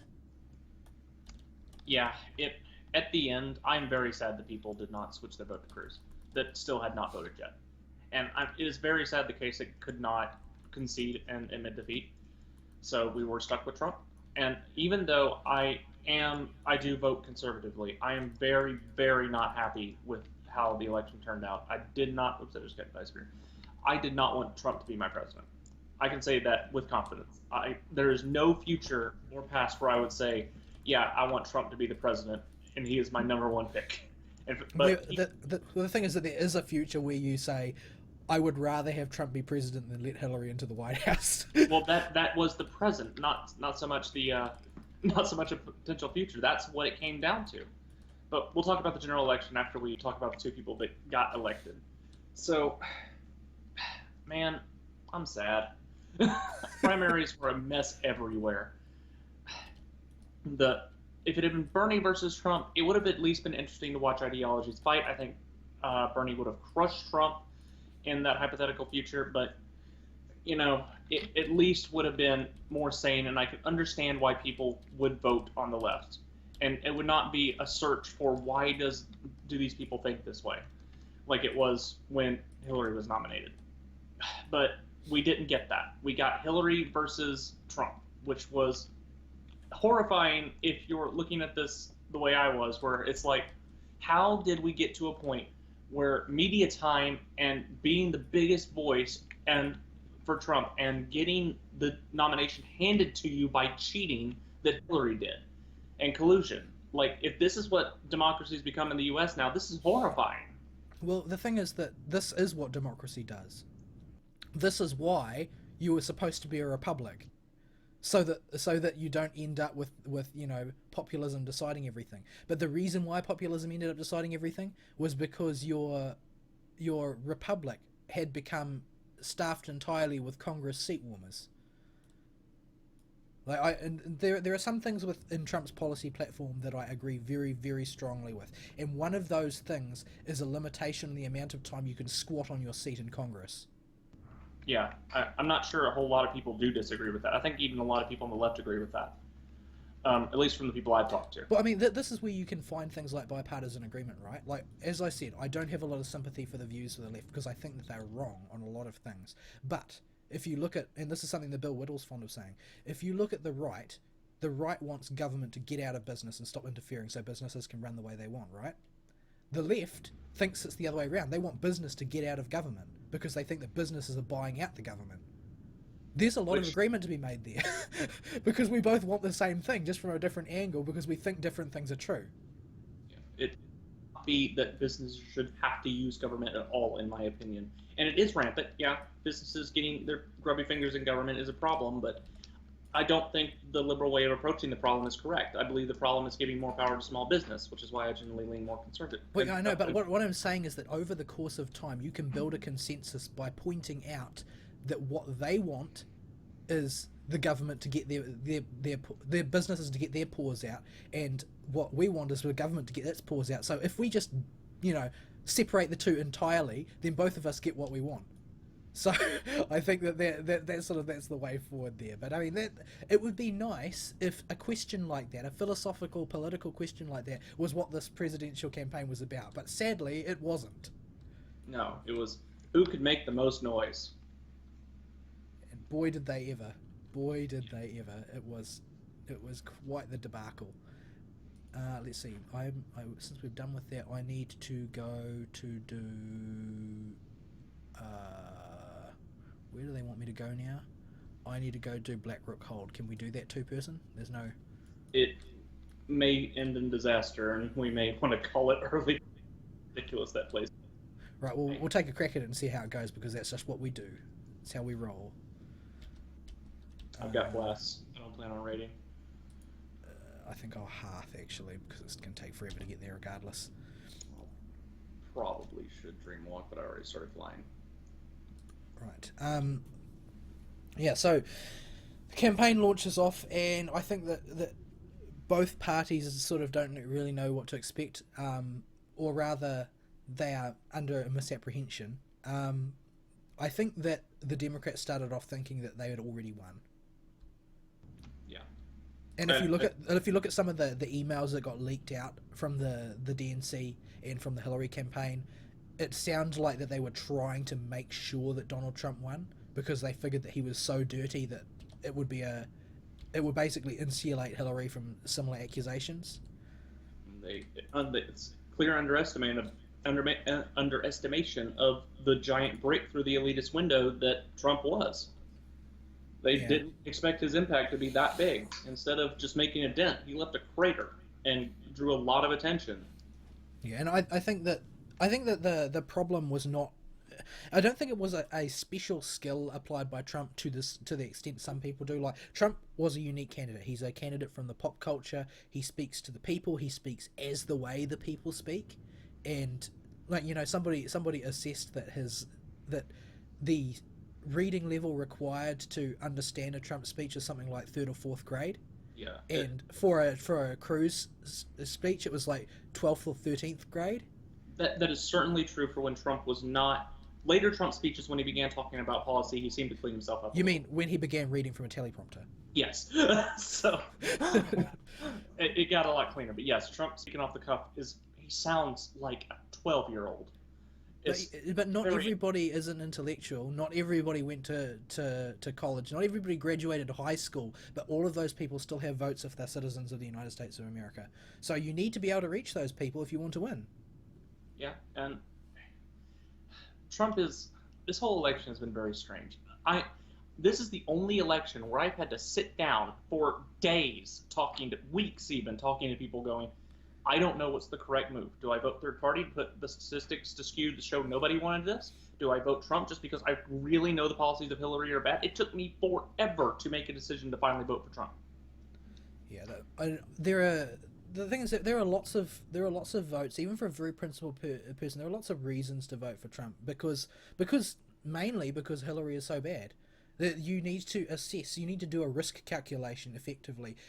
Do you think that if you think that Hillary Clinton will be damaging to the country, and most of us on the right do, did you think that it would be recoverable damage done over the course of 4 years, or did you think that the system would be so irretrievably corrupt by the time that 4 years are up that it would be very hard to salvage what is left of the United States? Like that's the calculation they would have to do. I mean, most people on the right don't have any qualms about saying, "Oh no, Hillary Clinton would be a disaster zone for the nation." Like I think something like 7% of Republicans went after Hillary in the end. But Yeah, it was. Oh dear. and that was an increase over previous years, but that would mostly, I'd say, be due to the fact that personally, on a personal level, Trump is such a repulsive candidate to a lot of people. Yeah, and that was certainly my case. I remember. I don't know what everybody's tipping point was for the people that did decide to hold their nose and vote for Trump, that were actually trying to think hard about who to vote for. And my point was the Supreme Court. And I probably overblew that issue more than it actually is an issue. I put a lot of stock into it. I thought that would be possibly irreversible damage. So that's what pushed me over the edge. But even I, in retrospect, think that I overvalued it. But I still. think that that's a it's not an invalid point of view. The Supreme Court has become much more important than it could have been, and the reason for that though is the Democrats, and that's the reason why people have this viewpoint. I'm lost. I don't know how to get into Blackrock Hold. I don't either. I'm trying around the inside of this place looking for it. I'll let you know when I find it. I'm running around the outside. One of us will get there. I'll try going up here. Hold on, that's a PvP zone. Let's not go in there. That's probably not going to go well for me. But yeah, I think the Supreme Court, if people had not started legislating from the bench in the Supreme Court wouldn't have been the be all and end all for so many people. I'm not against the gay marriage decision pretty much at all. But what I am against is that it was made on the Supreme Court. That horrified me when it happened. Like I say that a lot, that word, but it's true. I found the entrance, by the way. Marvelous, but I don't know where I am. The I'm against the decision because of reasons of definition. Like I think that government being involved in marriage at all is wrong. Like I think that you either have a religious marriage ceremony or you get a lawyer to draw up a marriage contract for you if you're not religious, and you shouldn't ever be able to force anybody to participate in your rituals. I think like my impression is like when your country is no longer nation building, you don't need any incentives for people to get married at all. No government instituted legal incentives, and therefore the government should not issue marriage certificates. Period. There should be no state sanction for it. I believed it was very unnecessary. Civil unions already existed, and you could already get those if you were same sex, and they provided most of the same benefits, if not all of marriage. I don't believe changing it on a level of basically a term, just to have the marriage word by it, was the state's right to decide. I think that should have been church by church, and it should. I think that it was issue. I think that is the definition of a case of failure of separation of church and state. Yeah. Because they are letting the state affect what the churches can and cannot believe, and that's absolutely bad. But leaving that aside, the Supreme Court shouldn't have the authority to ransack laws that way. Yeah, this is the first time I know that the Supreme Court has made a law from the bench. I think it's the first time in U.S. history that it's happened. I might be wrong on that, but that's why it shocked me so much, and why the Supreme Court suddenly became important. When you look back at, the Supreme Court can make laws now, it's suddenly incredibly important.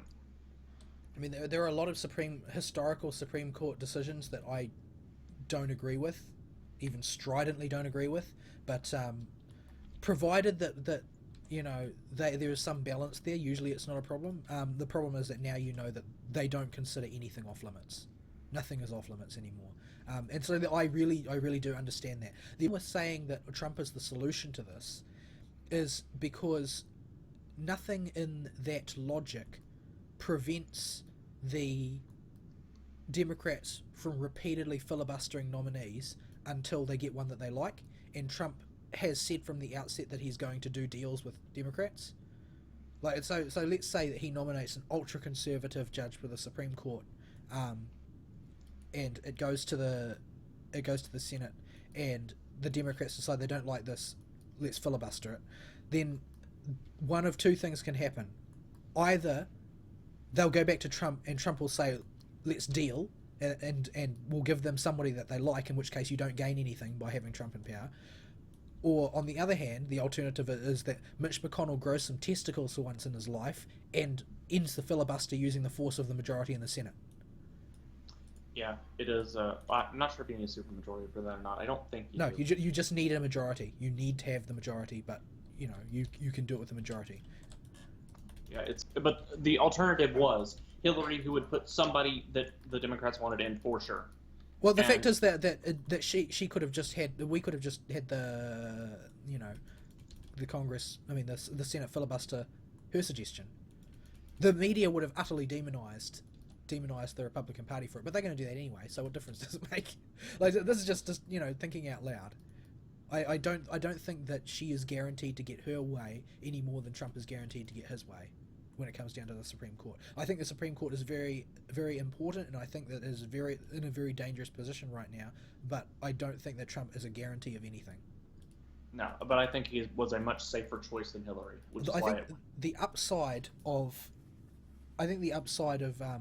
Trump being the one instead is that I feel like Trump having basically stormed in like a bull in a china shop and upset the Democrat apple cart might give a shot in the arm to Mitch McConnell's boldness to make more sort of swingy decisions rather than to temporize over everything. So maybe he will end the filibuster by force of majority. I don't know. I would like that to happen, because I would like the Supreme Court to serve its role. Like, Hillary Clinton says some absolutely appalling things about the Supreme Court based on my understanding of it. My understanding of the Supreme Court is that the Supreme Court is supposed to act as the voice of the Constitution and defend it. yes. And Hillary Clinton said Democratic. at the podium, the job of the Supreme Court is to defend the little guy against wealthy people. Yeah, no. The point of the interpret laws, and that is, in interpret, it means in according to the documents that the nation was founded on. So the Constitution, the various other declarations written when we became a country, when we finally did away with the Articles of Confederation and everything that goes with that. That's their job, is to say, okay, what did the founders really want? Yeah, the tool that you're supposed to use to protect the little guy, it's your vote. It's also called the Constitution. Well, the Constitution guarantees you your vote, that you have a voice, that you can say what you like. What we have seen is that the little guy did defend themselves against the big guy this time around, didn't they? Quite well. But I really don't think that the Supreme Court is the be all end all deal that most people seem to think it was, but it is certainly a very important one, and the country was positioned in a dangerous way at that time. And I can totally understand the people that were willing to vote on that, because a Supreme Court that does go rotten could take away the Constitution in function, and then there would be no way to back up. There's no venue left to go backwards. You can't fix the problem. Yeah, there were many issues that pushed me to it, but that was my breaking point. Was when I thought about the Supreme Court. Yeah, and I think it's a very reasonable position. I think that it was overblown, but I think that it is one of the best reasons to vote for him. By that token, I don't think that there's really any strong reasons why Trump the person is good to vote for. Yeah, no, it was very much a hold your nose situation. I did not want to put him on. When I looked at the name, even going in knowing I'm gonna vote for Trump, it was me standing in front of there, looking at the electric box, going. I remember bobbing my head from right to left and almost moving my hand down to independent, or writing in Harambe like 15,000 other people. It was rigged. It was stolen from Harambe. He's president by right. But yeah, it's. I think that there's also the argument. I don't think that the argument is like strictly wrong or bad, that you are providing almost a type of moral endorsement when you vote for a candidate, and it's very. uncomfortable To to say that behavior is okay. yeah to actually validate somebody in that way when you really don't believe that their behavior is appropriate. And I think that there's definitely value to that, especially if you feel like you have an interest in preserving conservatism as a thing, and you don't want Donald Trump to end up waving banner for it. Yeah, I that think that there's definitely an argument there. yeah, that was a big reason I did not want to vote for Trump. I didn't want to support that kind of man. I think the moral values of the Conservative Party are important because they just are, to me Yeah, anyway. the problem that you end up with is like while your vote is a tool of policy, it is also an endorsement. Like that what's that guy's name from the KKK who got all up in the business this time.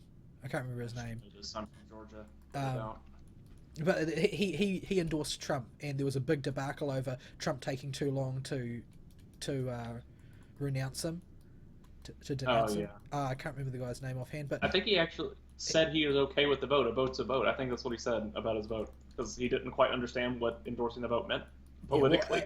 the thing is, the thing that put me off about Trump, and this is what I think Ben Shapiro said. This was the moment he decided that he couldn't vote Trump. Was he pretended like he didn't know who the guy was, and he didn't know what the KKK was, Yeah, and that was like, no, you're winking at them now. You're winking at them now. This isn't you actually not knowing, because you just talked about this guy on a previous interview. You're pretending not to know, which means you're being dishonest. And being dishonest about your allegiance or lack thereof to the KKK is something that doesn't really wash in America. you kind of need to say you're against that. but but yeah, it's uh, the thing is that if you just vote as a tool of policy, and it just so happens that the former Grand Dragon of the KKK supports your policies and is running for Senate, do you vote for him? You've got to draw the line somewhere, right? Where is that line drawn? And people have different opinions on where that line is drawn. Like I know a lot of people say that Trump's a dumb thug who says a lot of really unsavory and unpleasant things, but in the end, that's all about his personal conduct and has nothing to do with his capabilities as a statesman. So we're just going to pretend that doesn't matter. A a And lot of a lot of his rhetoric also comes from a point of idiocy more than a point of being a criminal like Hillary's did. the thing is that idiocy thing, like you can call it idiocy, or you can just say that he's more of a commoner type of thing. Like he's more of a normal person. Like when he did that whole there's a whole debacle about that tape where he came out where he's like, oh, grabbing women by the genitals, etc., etc. Like when he says that's locker room talk, I have it on reasonable authority from a friend of mine who hangs out almost entirely with the blue collar class, because most of the people at his airsoft club are that is the sort of level of rhetoric they engage on a daily basis. I'm aware. Walking into the locker room, I certainly heard it. I don't like that kind of conversation particularly, but you learn to ignore it. It's whatever. Guys are going to talk like that. It's how they normally talk, especially the more jock type. Like, I don't have any personal experience with people who talk like that. Like I've never had any friends that spoke like that. But yeah, it's a thing, and for some people that it's almost like it builds a rapport with them to some extent.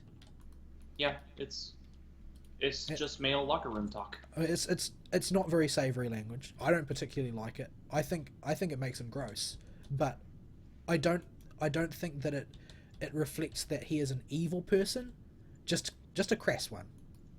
Yeah, it came off to me to mean nothing because that is what I've been conditioned to know boy locker room talk is.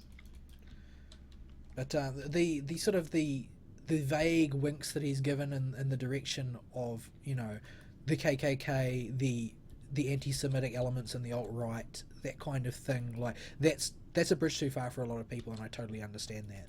Like, I think that there has been a certain amount of scaremongering done over the word racist by the media, especially since that accusing racism as being the cause of every problem in his administration has basically been Barack Obama's modus operandi. But I think that there are a lot of people who still, on simple moral grounds, they can't abide it. They can't abide his way of pretending like that's not a problem, pretending like that, you know, it's all right to allow these people to go out and preach the good word of Trump because it's the good word of Trump, even if they are doing it because they believe that Trump is going to, you know, send all the darkies back to Africa or whatever they think he thinks. Like, I don't think that Trump is a racist. I think Trump is an incredibly clumsy rhetorician. So he says things that are racist at times when interpreted by anybody who hears them. But I don't think that he thinks of any man as inferior to him for any reason other than the fact that they are not Trump. Yeah, it's the word racist, like the word misogynist, has come to mean nothing because according to the media, everyone is one all the time. So it means nothing. No, If you, the problem is, I don't think that it's just the abuse. It's the fact that they have redefined it to be a thing that you are born with.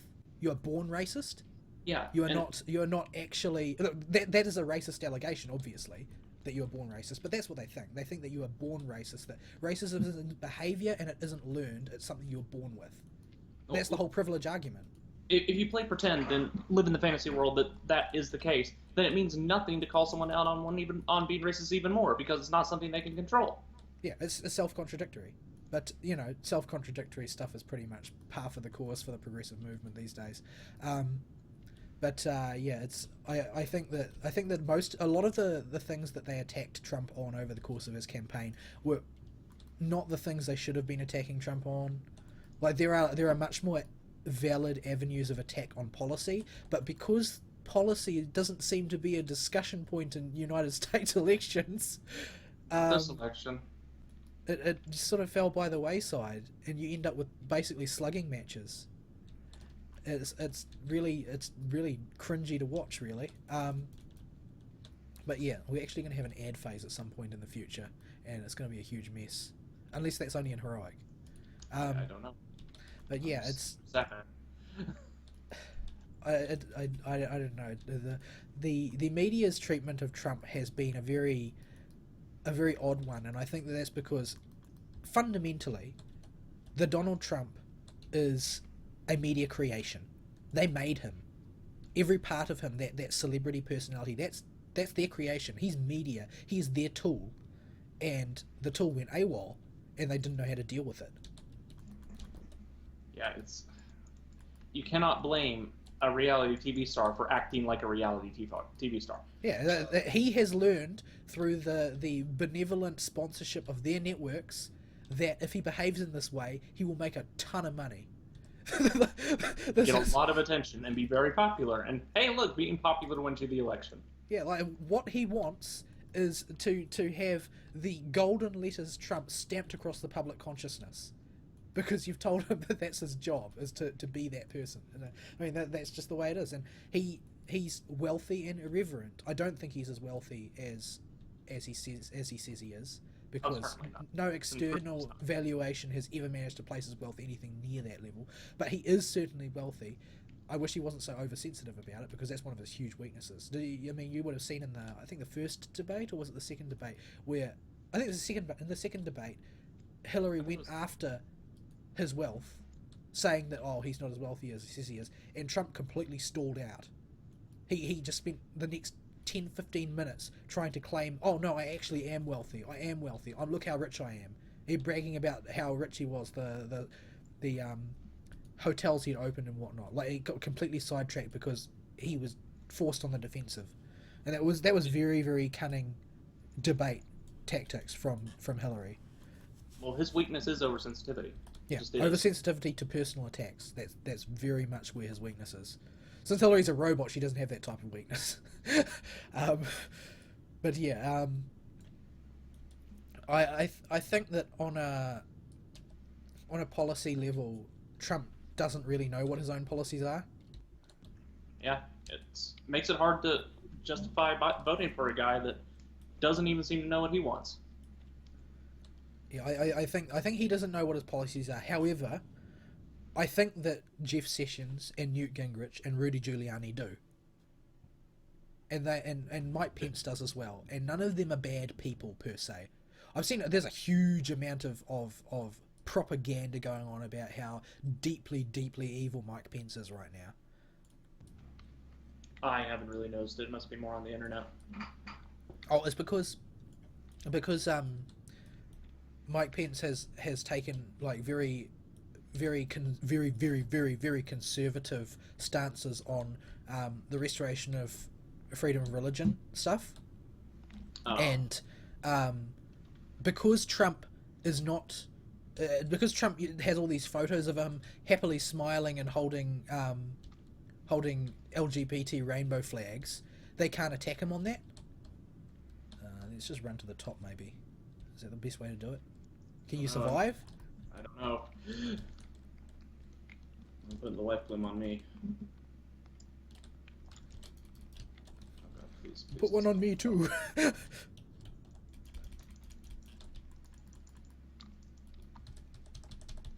Oh boy, this is... Okay, can't stop to talk. I'm going to die. I'm going to die. Everything's going to go bad. Oh no. Out of Swiftman.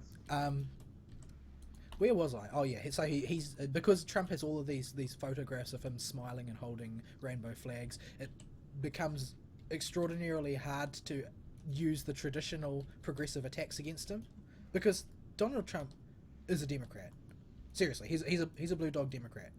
As I described for Kasich earlier. There's and for what's his name, the guy whose name we can never remember because he ran for the Democrats and got crushed, but yeah, Martin O'Malley. I always get him mixed up with Mitch McConnell because I don't like either of them especially much, but because Donald Trump is a blue dog Democrat, and you know he's backed progressiveness in the past, he's donated money to Hillary Clinton in the past, he's been a Democrat many times in his life. He is friends with lots and lots of Democrat bigwigs, although they claim that he was never really their friend now that he's, on the wrong side. But because of that, it's very hard to use a lot of the conventional attacks for him. They've stuck racism to him a number of times, but the fact is that it's very hard to justify that because the last time he did something which was definitively racist was like in the 70s. Yeah, that's one of the things when you were voting for Trump. Those of us that took the election seriously and did a lot of research were like, we have to so much faith in whatever cabinet he elects, whatever advisors he takes, his VP. It has to all be in that because Trump had all these Democrat tendencies before the election started, and it looked like he's a Democrat. I was telling people he's a Democrat that were talking about voting for him without thinking about what they're voting for. Yeah, he's certainly a Democrat. Like, I mean, if you just look at his acceptance speech, straight off the block, he's like, "We're going to do infrastructure spending," which is a Hillary Clinton policy. Well, you're Republicaning wrong, Trump. That's not how you do it. But yeah, it's one of his issues is that he doesn't stick to a policy platform. He doesn't have strong values commitments of any kind, and that causes him to be a problematic candidate from the standpoint of trying to decide can you use past performance as an indicator of the future performance of this candidate. Apparently not, because he's got zero consistency. His advantage, I suppose, and it's an advantage and a disadvantage depending on your angle, is that you can construct from things that Donald Trump has said during the course of this election season the most conservative presidential candidate of all time. You can also construct the most progressive one of all time because he has taken every position on every policy that has ever existed. Yeah, and this election is, you don't really know so much what you're getting. You know what you're voting against if you're going for Trump, and that's really scary when you're at the polls because like I don't want to vote for this guy. He's so random, and I don't even know what he really believes. He doesn't know what he believes, and I'm voting for this guy to lead the country. I am putting so much faith in Pence and his cabinet and his advisors that. And I didn't know who they were at the time. I didn't know the information was out on what he was going to pick. Well, it's not officially, but it's information from inside the campaign of what they had been planning on doing. But Yeah, That is not the kind of information we should have when electing a but candidate. what this really tells you though is how much people didn't want Hillary. Yeah, and they people say it's a lot of establishment stuff. I think it's person. You cut out. I didn't hear what you said. Oh, people are talking about how it's all about how Trump's anti-establishment. I don't think that's it. I think it's just Hillary was a bad person, and people saw how bad she was behaving and how politically corrupt she was, and they're like, we can't make it through that. A lot of her policies were so junk that people were terrified, and we're willing to take a chance with the guy that doesn't know what he's doing. Yeah, I think that that's a very very strong part of it. I do think that the establishment thing is a very strong component though, and by in that sense, what I mean is the she represents very very strongly what it means to be sort of hooked into that web of corruption that is the establishment. Yeah, You know, always getting paid huge sums of money by foreign powers and on the sly, and getting paid $250,000 to make a speech to world bankers and that kind of thing. Like she embodies establishmentism. Like that's what she is. She is a caricature of the establishment.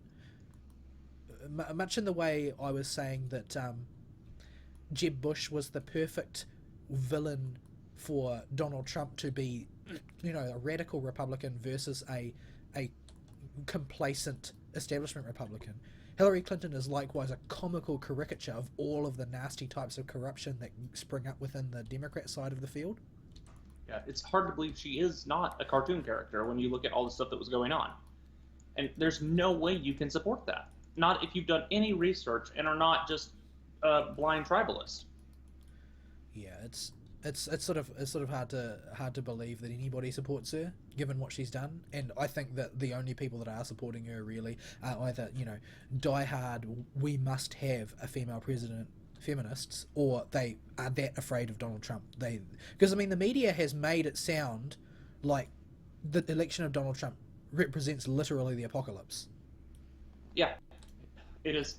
People are in tears everywhere with safe spaces on levels we haven't seen before. I think that what a lot of people seem to miss is that the the purpose of the way in which the government was originally set up in the United States of America was to handle bad presidents.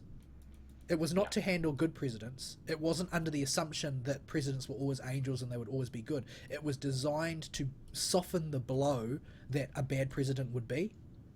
yeah. This is why we have a lot of the systems we do. Remember, we were a country that wanted to break away from kings and hard rulers. We wanted small government at first. Thomas Jefferson was a big proponent of this. Dude wrote the Declaration of Independence. So, well, he didn't write Yeah. it alone, but he gets credit.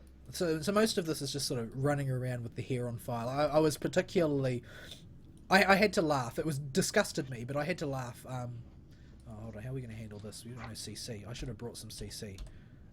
I don't have a Doctors book aren't. on me. Do I have a book on me? Oh yes, I do have a book on me. It's I'll okay. change to get a CC thing, and I'll CC one of them just to be safe. Let's see. It works on demons, dragonkin, giants, humanoids, and undead. That'll do. Where did I hotkey that? Shift 7. Okay, what's the worst one? Arcanist is probably pretty bad. No, the Archer will never move. We'll get rid of the Arcanist. We can CC the Scout, and the little arcane thing will drop pretty quick. I'll draw them up here. It's always easier to deal with things up here. But yeah, if we think about the stuff that Hillary Clinton has gotten into over the course of this campaign, like I've thought that Andrew Klavan's take on the way the mainstream media handles scandal. How is this guy up here? I don't know. The minion appears to be stuck. Well, he can stay stuck. But the interesting thing Andrew Klavan likes to say about the way the media covers scandals is that when the scandal is on the right, the scandal is the news, and when the scandal is on the left, how the scandal was discovered is the news. Yeah, So that's why you never see anybody talking about the content of the WikiLeaks leaks, because the scandal is that WikiLeaks got involved at all. Yeah, it's oh dear. If you look at what's most surprising to me is we're kind of moving into the aftermath of the general election now, the actual election itself, is how surprised people were at what happened.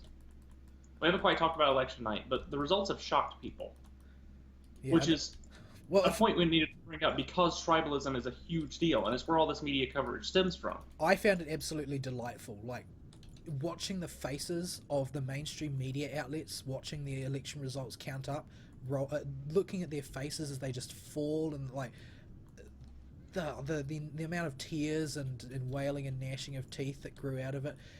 They clearly thought that they were in control of the election. Yeah, and the That story they were dictating the course of things. the story they had spun had even most of the conservatives convinced this is over, this ain't happening. Well, That was fact another is, reason the I vote happened for. I think that it had that gave that impression because I feel like modern polling systems are flawed. Like I think that the polls are not bullcrap.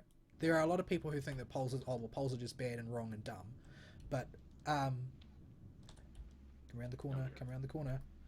Um, there are a lot of people that think polls are just bad and wrong and dumb. I don't think that that's true. I think that polls have a great deal of value for assessing, where you stand and what opportunities you have available for you and so on and so forth. There's a great deal of value to polls. However, I think that poll methods need to be sort of developed and massaged a bit because I think there's a situation where you're just sampling this weird segment of the population, which are, people who are householders who have a landline phone now. Yeah, this was the worst polled election in history. The demographics polled were really wonky if you look at most of the polls when they finally came out publicly about who they polled. Yeah, It's like they're only doing college students in some of them. I'm like, what are you doing? yeah, and the confounding factor with that is like there are polls. There's a lot of Donald Trump rhetoric about the polls are rigged, the polls are intentionally rigged. Now there are a lot of agencies doing polls who require to be right in order to do business. Those people are not going to rig their polls for political reasons because they will lose business if they get it wrong. Not if their preferred candidate doesn't win, but if they get the result wrong, then they lose business. And because of that, oh boy, what's going on here? My health. Yeah, Everything does a billion damage. Because of that, they aren't going to fiddle the results. However, the media polls, the ones done by by Politico, by LA Times, by those people and so forth, New York Times, they have no reason not to rig them because they want a particular result, and they're never going to be held accountable for for the polling results that they present because they are just a media outlet. They aren't a polling agency. If they're inaccurate, it's like, oh well, we did our best. Too bad. So yeah, we're kind of moving into election night now. So in the build up to election night, we had everybody, even the conservatives, going, "There's no way we got this," because the way the media had portrayed it, it looked like the Hillary supporters were a much bigger percentage of the population they were, and Trump had been completely demonized because the left had jumped on the tribalism bandwagon, and anybody that was a liberal who was posting on social media was talking about how terrible Trump supporters were and absolutely demonizing them. So Trump supporters weren't going to say anything because they don't want to get yelled at. And when they finally just showed up at the polls and did their duty on election day, everybody's flabbergasted. Yeah, I think that this was when you've got two repellent candidates, it's always going to be a battle of who has the fewest people just decide to stay home. And traditionally, that liberals vote less than conservatives. Yeah, and what's more, this time they voted spectacularly less. But I think more than that is, I think that this is Hillary's fault. Like, fundamentally, I think this is Hillary's fault, and it's not Donald Trump's win so much as it's Hillary's fault. Well, it's not just Hillary's fault; it's also the Democrat Party's fault because Hillary Clinton, in order for all of the results, all of the polling results that came out earlier, all counted on the sort of the firewall of those states in the north up near Pennsylvania. Like they counted on the idea that these were untouchable Democrat states because they have been. Yeah, the past They're two, also three elections have been totally locked down for them. But over the span of time for those last 2-3 elections, they've turned into total crap holes, and the Democrats have consistently tried to blame that on Republicans, and Hillary didn't even bother to address it. Trump went down there personally, and this was being Trump's tactic. Like, Trump spent very little money on the campaign compared with Hillary. He had no ground game to speak of, and conventional wisdom said ground game was everything. Ground game was everything when there was no such thing as the internet. Ground game is not everything anymore. And what the result was is that you have this man who, instead of having a legion of followers going around shilling for you constantly, he jetted all over the country personally and visited people.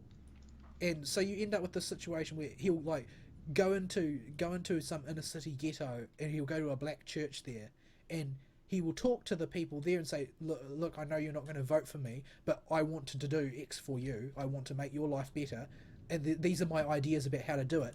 And they hate Trump and they hate the Republicans, but Hillary Clinton didn't even bother them. So, I mean, why should they come out for her? At least the guy they don't like went to talk to them. Yeah, he's at least going to rally his few supporters there and encourage them to come out. But Hillary Clinton, on top of being a bad person and a candidate most people don't want to vote for, hasn't got her butt out there to tell people to come out and vote for her. Yeah, I think that everybody saw the Hillary campaign. Nobody saw Hillary Clinton. Nobody saw the Trump campaign, but everybody saw Donald Trump. Yeah. And the media made sure of that, and they didn't even seem to realize that's what they were doing. And that's why I think it's hilarious that they were so scared, were so surprised by this. Like, they had spun it in such a way it made it look like there were no Trump supporters, because they demonized them so hard that on social media and in the general public, Trump supporters didn't do any work. It was all Trump personally. Yeah, he jetted all over the place, and he filled those stadiums. And, you know, while enthusiasm is an anecdotal thing when you're looking at, like, the numbers of people that you see in a rally or whatever, like, that's anecdotal, right? That's not hard data. It doesn't for sure represent anything, but enthusiasm is still a thing, and you can't poll for it. Like, when the pollster rings the guy up and says, "Are you a likely voter?" and they say, "Oh yeah, I'm a likely voter," what does that mean? It doesn't mean that they're going to go out and vote. It's the enthusiastic ones will. If you are polling definite voters rather than likely voters, you might get a different result. Yeah, likely voter is not a person who is intending to vote. Likely person is a person who realizes that they have a vote, technically speaking. Yeah, and it's especially true when you got a candidate like this that is, or a candidates plural like this, where nobody wants either one. It's just voting against another one. Where this is the first election in U.S. history where the majority of people have voted against a candidate rather than for one. And when you've got candidates like that, it's even more important to make sure you're polling the people that are actually going to turn out. And it's also even more important to encourage and at least tell them, vote for me.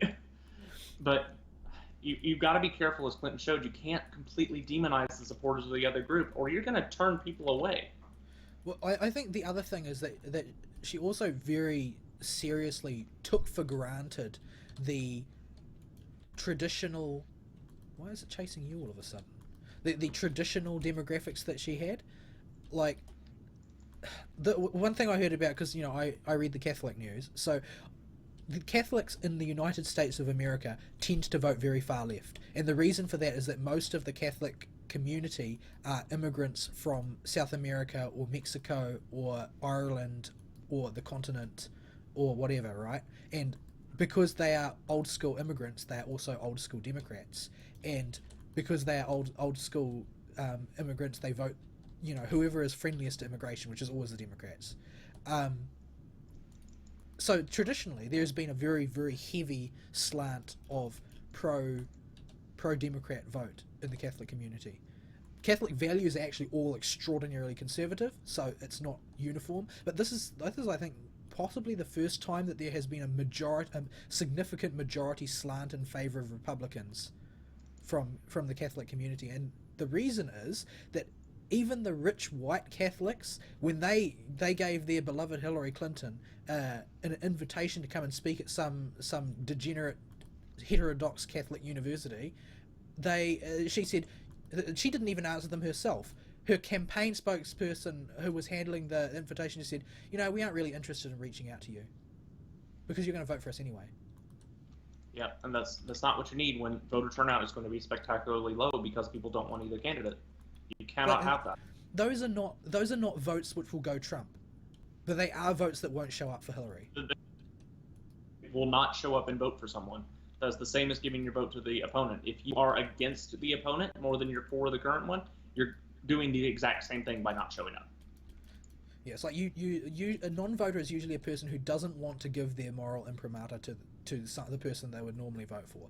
So, the simple case is that you need people to want you to be successful. And Donald Trump is successful on the back of an unusual phenomenon of a disproportionate amount of distaste for a particular candidate, and this is the product of distaste for him. Well, yeah, but the fact is that he doesn't have establishment stamped all over his face. He is an establishment candidate. He's entirely well wired into that particularly the New York cognoscenti, but to some extent also, you know, that Beltway community where all of the corruption takes place in DC. But yeah, he's not Hillary Clinton. Like, when people see, oh well, the candidate on the Democrat side has basically been given coronation as Empress for life by her party, that doesn't signal to them that she is anything other than a party hack. Yeah, which for most people is okay because tribalism is so rampant. One of the biggest complaints I have in the U.S. is people don't actually know why they vote the way they do. If you ask most people, they have no clue. They just vote along the party they've been conditioned to vote for. They have no idea where their values. But that's sort of an unstable equilibrium though, because I think that what happened here is that while they would normally vote for the party hack along party lines, in this case it was a party hack who was visibly corrupt and snubbed them personally. Yeah. Here, you can have that. I don't know if it's better for you or not. I don't need it at all. Okay. I could do it, I guess. But oh great, we're going up this thing now. Marvelous. I hate these rock things. I'm really bad at them. Oh dear me. At least a little more forgiving than Frogger. But yeah, it's it was something that nobody predicted, and it was quite. I think that it's because people were misapprehending what polls represented in effect. Like, it was not a case of outright deception or anything like that. No, there was a lot of conspiracy theories. Like, Trump went around saying it's rigged, and you know, there are things that are rigged. The things that he thinks are rigged are not the things that are rigged. Like, the Democrats do have a history of engaging in a lot of electoral fraud. It's a thing, and it is true that George Soros's company does own a lot of the. Oh boy, you made friends. It is true that George Soros's company own a lot of the voting machines. It is true that there were reports on election day of machines that would spontaneously change Trump votes back to Hillary, and they kept having to get staff along to fix it.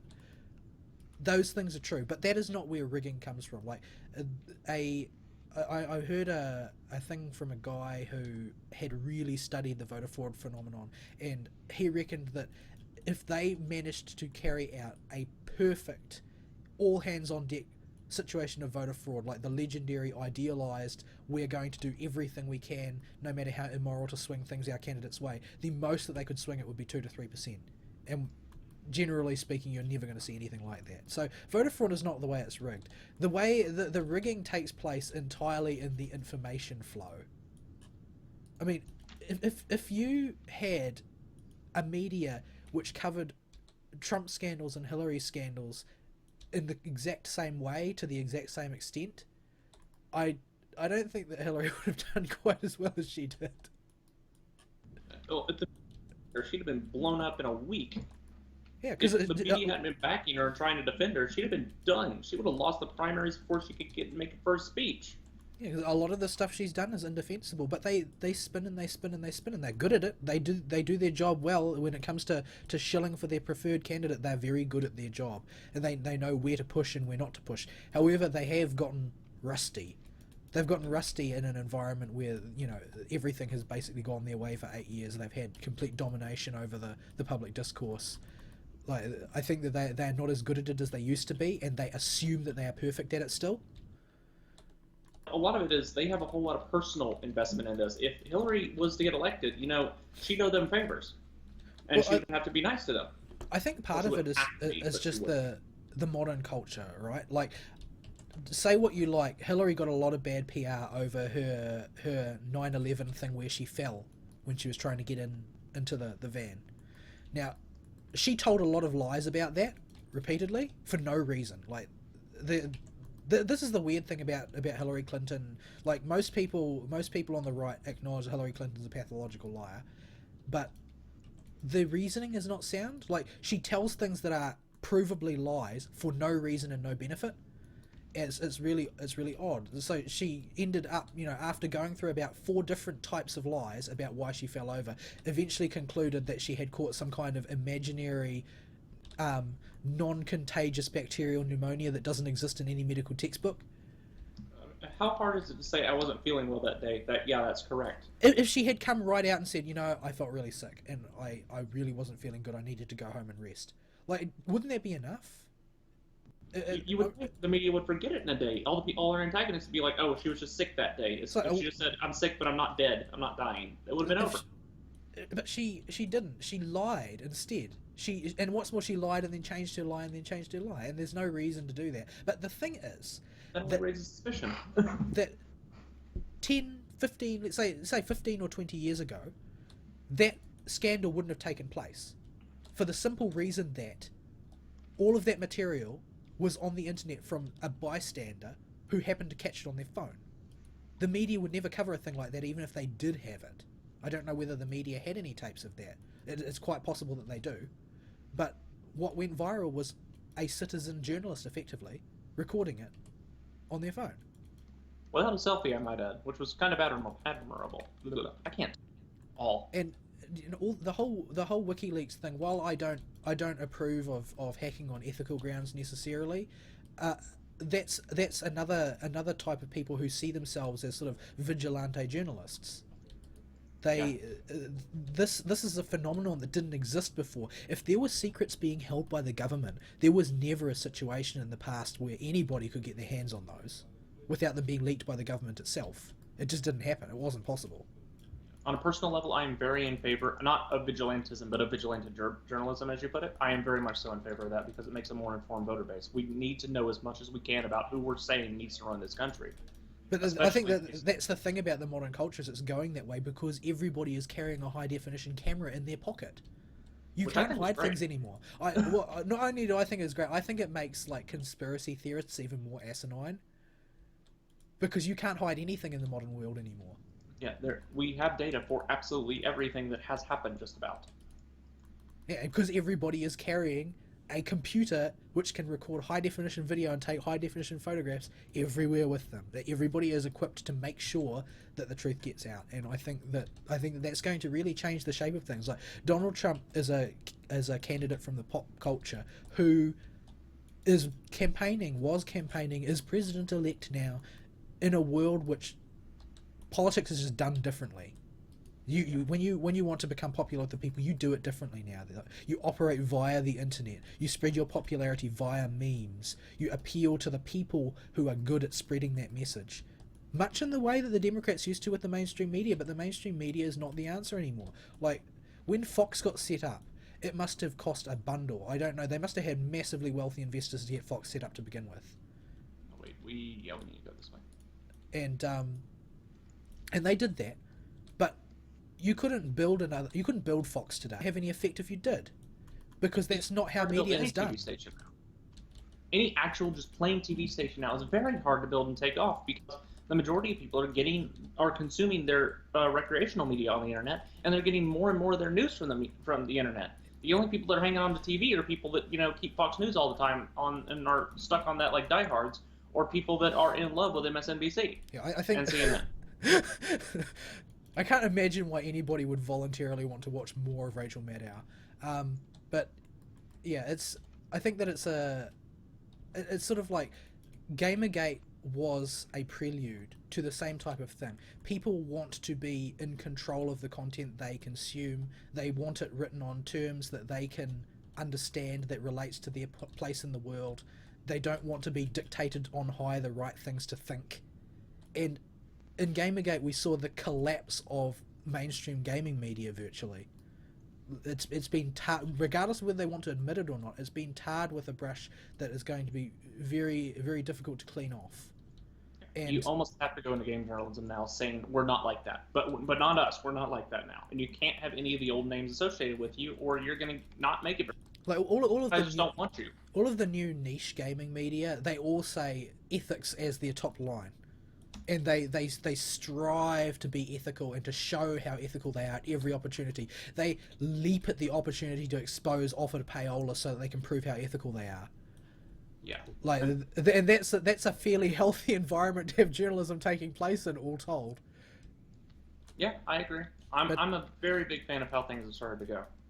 And I think that that's going to happen in general for mainstream media as well, because really people want to get their news from Facebook and from Twitter and from YouTube, and this really, it pees in the well a little bit at times, but you can't have a sort of an oligarchy dispensing a particular viewpoint the way the mainstream media historically has been able to. Yeah, I think we're moving very close to seeing mainstream and the newspapers and magazines already have died, but we'll see television go to the wayside to internet sources, Like, and that will be how you put yourself out there. Recently, I saw a thing which said that the New York Times was basically crashing. Yeah, The vaunted paper of record, the blatantly partisan paper of record, the New York Times, basically, they can't hold themselves up anymore. Yep. Right, this is going to be a rough little sequence here. I guess we'll take it one tier at a time, kill the Dominator, and move on as fast as possible. We die, we can run back. Just kill Felguard. Right. But yeah, I think that this particular election is going to have a very strong defanging effect on the media and its ability to influence public opinion, because they have just been so very wrong about everything.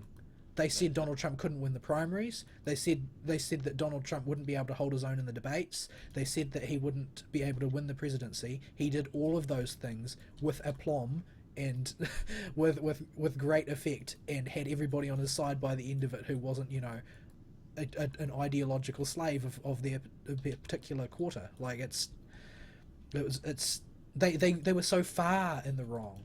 They were so far in the wrong that it just didn't. It doesn't make sense to listen to them anymore. And I found it amusing. It disgusted me, but I found it amusing that Bill Maher, who is he's ultra left, he was making his usual anti-Trump speech, and one of the things he said was that they got themselves into this position because they cried wolf with George Bush, and they bashed George Bush viciously throughout the entire campaign, and it was all terrible, and we should never have done that because it would have been all right. And they bashed Romney, and Bill Maher brags that he gave Obama like $1 million to his campaign because he was so scared of what Romney would do to the country. But don't worry though, I mean, that wouldn't have changed anything very much. Romney and Bush were both gentlemen who I just happened to disagree with, but we had different views, but they wouldn't have changed my life in a dramatic extent. And then he goes on to say, but this time I'm not lying. This time I'm telling you the truth. If Donald Trump gets elected, it'll be the end of the world. He's a fascist. He'll take over the country and turn it into Nazi Germany, basically. He just gets done. He just gets done claiming that, I cried wolf and I overblew the situation before. I made it seem worse than it was in order to get you all to vote my way, and I regret that. And then he goes on and does the exact same thing over again. It's the BuzzFeed media phenomenon, where this is the only way to get... You still there? Yeah. Did I cut out? Yeah. It's the BuzzFeed media phenomenon, where you need these kind of headlines and titles and these big end-of-the-world scenarios to get views or clicks anymore. Yeah, it's that catastrophism thing, and the right is equally guilty of it in this instance. It's not entirely without merit, much in the way that saying that Trump would be a disaster is not entirely without merit. There's a good chance he'll be a pretty disastrous president, but the catastrophism exists on the right as well. Like you saw all these people talking about, oh, basically America is over if Hillary gets elected. Yes, there is a scenario in which America is over if Hillary gets elected. That scenario exists, but it is not likely because she is trying to put herself against the Republican Senate and Republican Congress in order to do that. It's not inevitable. It's not a catastrophe. It was the Flight 93 argument, right? That it was a very popular political essay that went around a few months back, was that this election was Flight 93. You know you're going to die. You're going to hit something. Do you hit the ground or do you hit the Twin Towers sort of thing? Yeah. But that's catastrophism. That's not the way the real life works. In any case, nothing is intentional. So I think Andrew Clavin once said, your hopes are just as likely as your fears, because you really don't know in the end. This boss is another one that has a soft rage on his damage. This is going to get ugly. We'll just see how it goes. It might be alright. You never know. Maybe he doesn't do all that much damage. On it first, I'm going to pump as much DPS as I can into him until then. Right. But yeah, it's... I think that the catastrophism is just, they're getting out of hand. But on the right didn't have the media backing them up. It was just, cadres of talking heads on the internet that thought that Hillary was particularly bad would harp on about that. It wasn't a case of, oh well, this is the way. No matter what network you tune into, you will see the same story, that Donald Trump is an evil person who wants to put Hillary Clinton in jail because she's a political opponent and that kind of thing. Like, oh, we're going right to dictate a country now, type of thing. Yeah. Which is it's silly. Hillary Clinton wouldn't become a dictator. She's got more of the character of a mafia don than a dictator anyway. And Donald Trump won't become a dictator either, most likely, because that's way too much like hard work. Yeah. To put it bluntly, he can't go jet setting around the world if he's got to spend all of his time running a country. That'd be a pain. Yeah, you can say, yeah, there's a possible future for all the apocalypses of all time could happen in any way. But the way the media makes it out, everything is the end of the world now, and it's the only way to get people to click on stuff. And it's sad and it's scary that that's the only thing people care about, and more sad than anything. But I don't like it. I don't know how to fight it other than just don't click on those websites. But more importantly, I don't know how to discourage the behavior in other people. Yeah, I don't know. I think it's just part of human nature, really, to worry about the worst case scenario. Oh my goodness, this guy's making a mess. Some of it disappears. A couple of them. But yeah, it's their catastrophism is on both sides. It's not something that the left are solely guilty of. The right does it as well. The issue though is with the fact that when the left does it, they have the mainstream media behind them to help sell the idea. Yeah, he makes it disappear slower than it forms.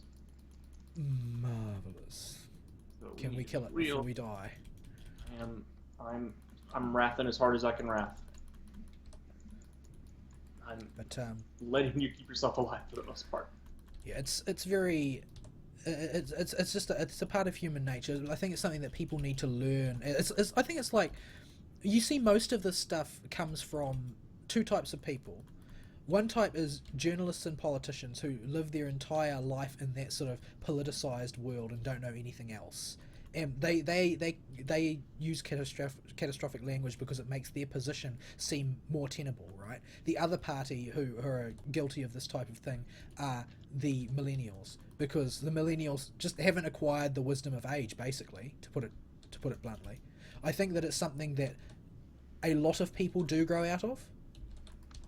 I would think.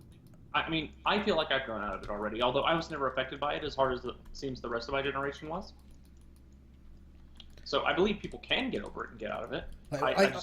A person's fears are something that they should use to be cautious, right? That's why we get afraid of things to begin with, is because they help us be cautious about stuff. But you don't have to go through life afraid of the worst case scenario 24/7. It doesn't do you any good. It's losing their mind over Donald Trump. Oh, sorry. Did I cut out again? Yeah. Okay. It's like I've said to many people that are losing their mind over Trump's victory. It's like Trump is a lot of bad, unappealing things, but he is not a warmonger. The sun is like the only thing I've ever agreed with Obama in the recent memory is, yeah, the sun's going to come up tomorrow. It's going to be okay. It's not the catastrophic end of the world. Everybody seems to make it out to be. Yeah, there will be different things about the world. I think. I think that there's a lot to be said for the idea that the media have lost a lot of credibility. They are no longer the gods dispensing truth anymore, and they went into berserk hysterics when they turned out to be wrong. They were completely unable to cope, and I don't think that impressed very many people at all. Yeah. But It really shows how much of an echo a good portion of the left and the media is, which are included in that. When you tune out, the left is very, very guilty of tuning out more than the right is, mostly because the right can't tune them out. well, I think that Sean Hannity was tuning basically the entire world out by the time he got to the end there. But yeah, Like when you he backed Trump to the hilt, and Trump won, but he didn't win because of Hannity. Hannity was basically defending him by obfuscation. Like anytime anybody said something about Trump that he didn't like, he attacked them the way a leftist would, the way the left media would. Like he just savagely attacked their character, and that was his approach. Like he's an example of becoming what you hate in this election, I think.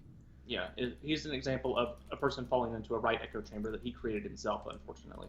But it is echo chambers are dangerous like this, and they lead you to make bad predictions, and they lead the public to believe that in this case, it was over before it began, and then we're shown, oh, that's not the case. The media was wrong. Those echo chambers are that tight, and it gives us perspective on how the media works and thinks as far as the general media goes, and it gives us a lot we can think about and maybe do to change how we acquire our information now, because the media was manifestly wrong. The way they presented the proportion of voters was so wrong that it's not going to be able to be trusted during the next election.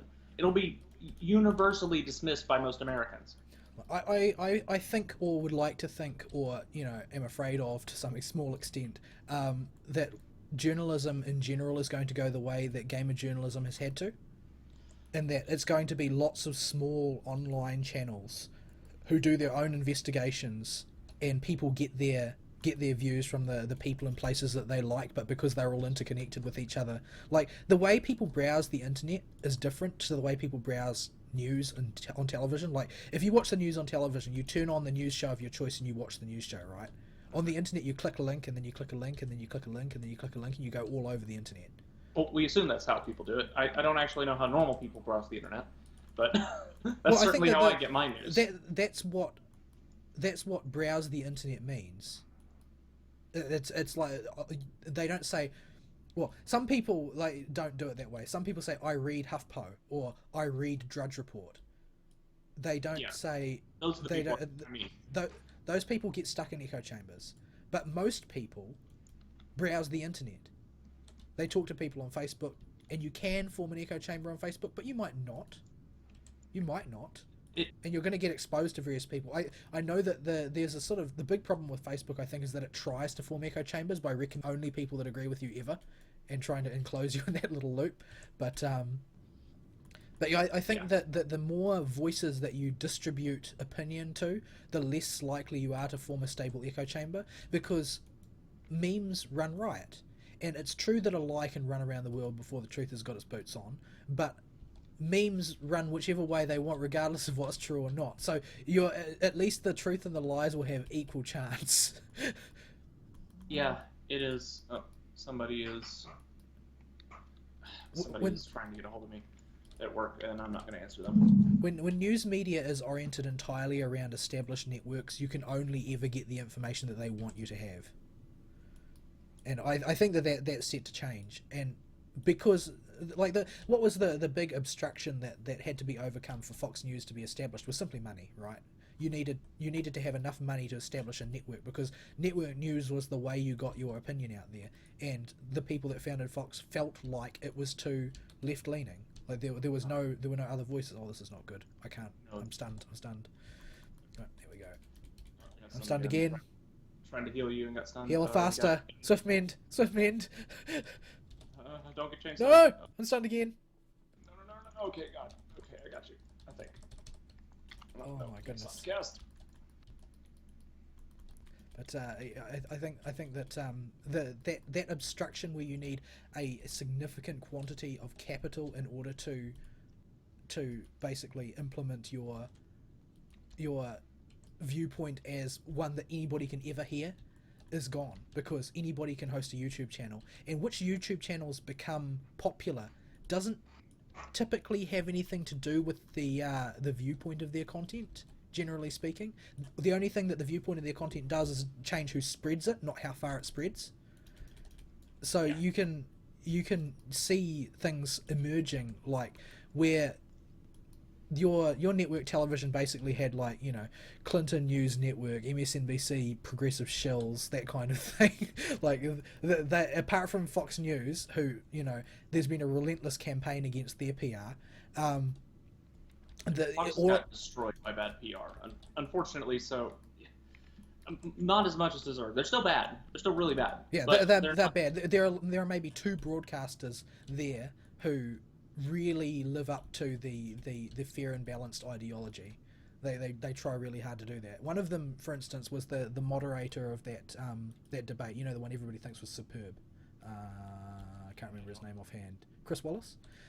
But yeah, there are a couple of them that are really good, but most of them are not. Most of them have just ended up looking at Fox as a way to do exactly what the other networks are doing, only for the right. That does nobody any good. It just makes you look like just as bad as them, and you can't use tu quoque as your defense for everything.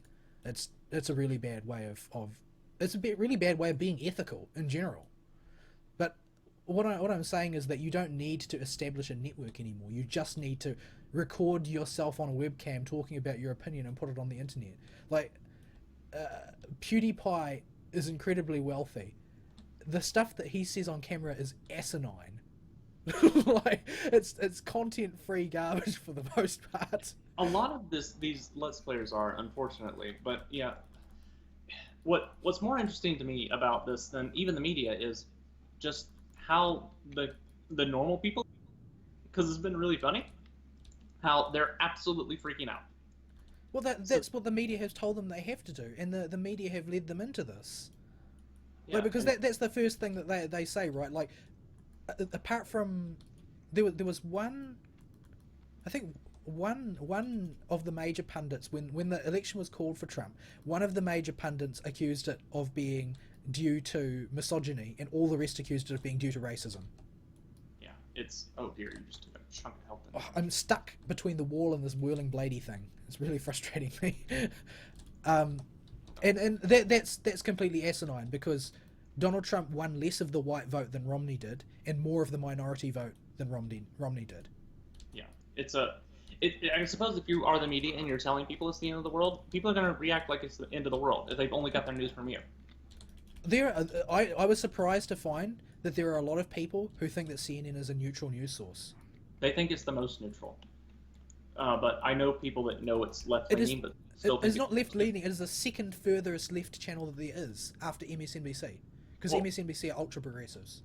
to most people, there are three news channels. There are Fox, CNN, and MSNBC. They don't take any other ones into account. It's very unfortunate, but that's the case.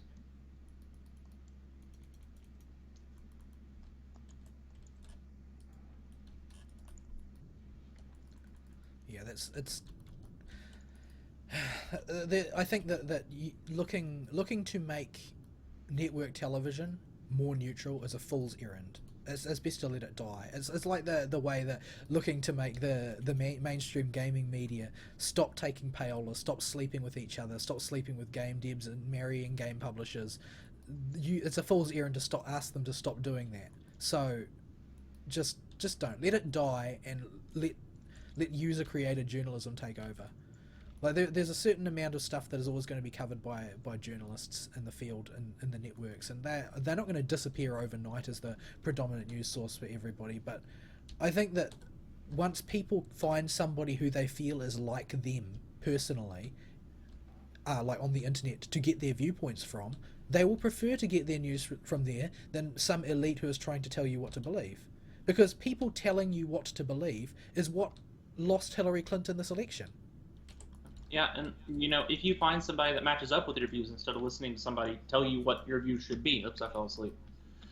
You you wind up in a much better position because you know your views better and can make better informed decisions about what you want. And that in turn leads people to think about why they want those things. And I think that's exactly what we need and are lacking and what's creating a lot of the tribalism in this country right now, where the media tells you to vote for a party, and if you don't vote for that party, you're an enemy. It's a very with us or against us mentality.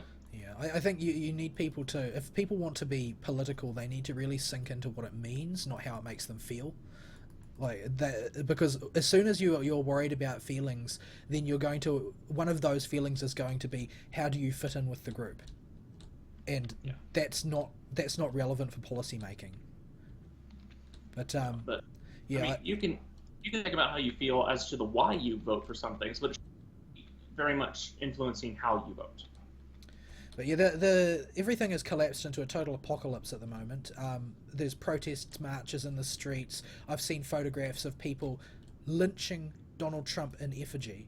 Like they will make an image of Donald Trump and then they will lynch it, and they will all cheer and scream and cry and carry on.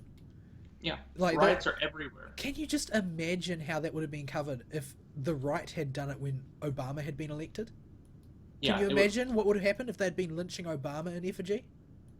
we'd have been it'd have been the most demonized thing you've ever seen, and Yeah, already it's people terrible. would be talking about it for 50 years at least. Yeah, the people would be arrested and thrown in jail. These people are rioting just because they're upset about an election. Like the It's fact is that absurd.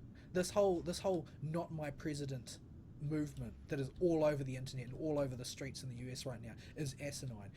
There is no person in the right wing who isn't, a crazy birther, who, like Donald Trump, who said that Barack Obama is not my president. They didn't say that because Barack Obama won the election. He was the president. They might not like him, they might not agree with him, they may think he's a bad person or a bad leader, but he's the president, and they Yeah. didn't deny that. But this is the left at work again. It's like when Al Gore got beaten, he claimed that no, he won, and he still to this very day claims he actually won, because he couldn't get enough recounts until they counted one that let him win. I mean, yeah, he won the popular vote, but that's not how the U.S. works. I mean, we can complain about the problems with the Electoral College all we want. That's not the issue here. The problem was he did not handle that defeat gracefully. But what's more is when you think about this and how these people are doing this riot culture now, this seems to be a thing people just do. They just get so angry now on the left whenever social values are broken, which they think is the case. They can't handle it, and they've got to go break something, which is, not appropriate behavior at all. And this whole "not my Trump" thing, if you think about it, like, Trump is still a human being, and these people seem to forget this. If Obama was in Yeah. trouble, and I was in a room and could save him, I would save him on the principle that he is a human being. I might explain to him, yeah, I'm saving you, but I really don't agree with your policies on the way out the door. But I'd still take him away from a suicide bomber Well, if I had the opportunity. I've seen photographs of people walking down the streets carrying signs that say "Kill Trump." Yeah, this is not how you treat another human being, regardless of how you feel about it. I don't like the dude either, but I thought that he's still a they human. felt that they were the party of civility. I'm not seeing a great deal of it, to be quite blunt. There is no remorse for this at all. They're very confident in doing this stuff. Yeah, I don't grasp why you can lynch a man in effigy and then believe with all your heart that you still have the moral high ground. Yeah, no, it is. That's You are double getting- think. That's double think. It's a serious problem. Yeah, so that's the state of the world right now and how the election has gone. We've done 2 dungeons while Yep. we've been talking about this. And so Surprisingly, with without much surprising trouble. amount of success. I mean, I've pushed my item level up a little bit since the last time because World Quest scale with item level better than they used to.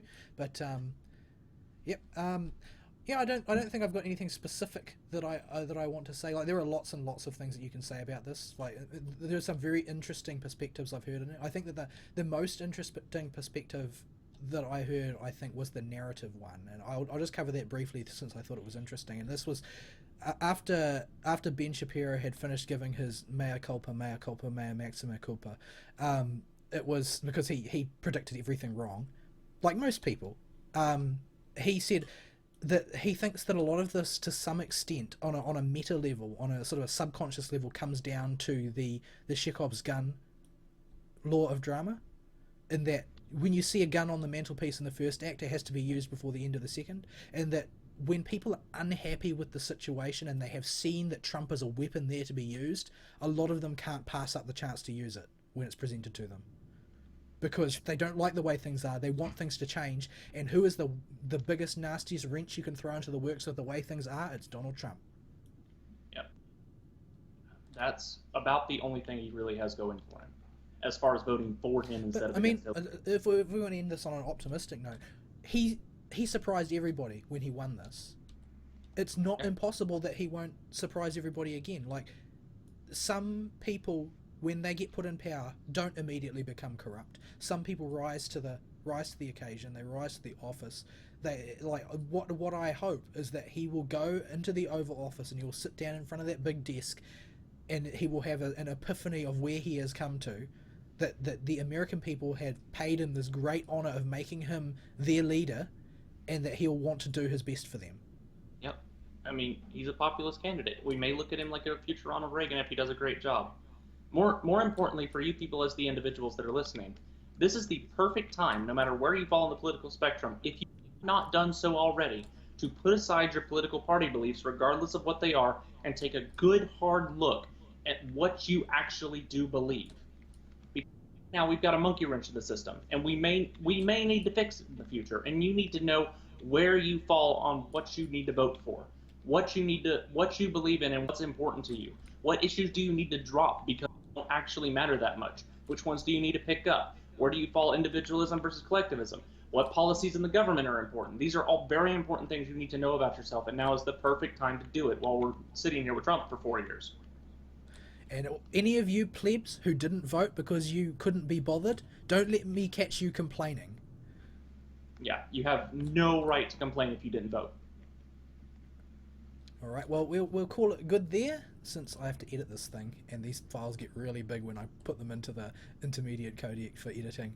But thanks for joining us. Remember, if you want to complain about the horrible right-wing demagoguery and evil that we spout on this show, you can do that by sending us a email at noexcusesvtw@gmail.com. Please flag it as political content so that we know not to review it in the scope of the normal show.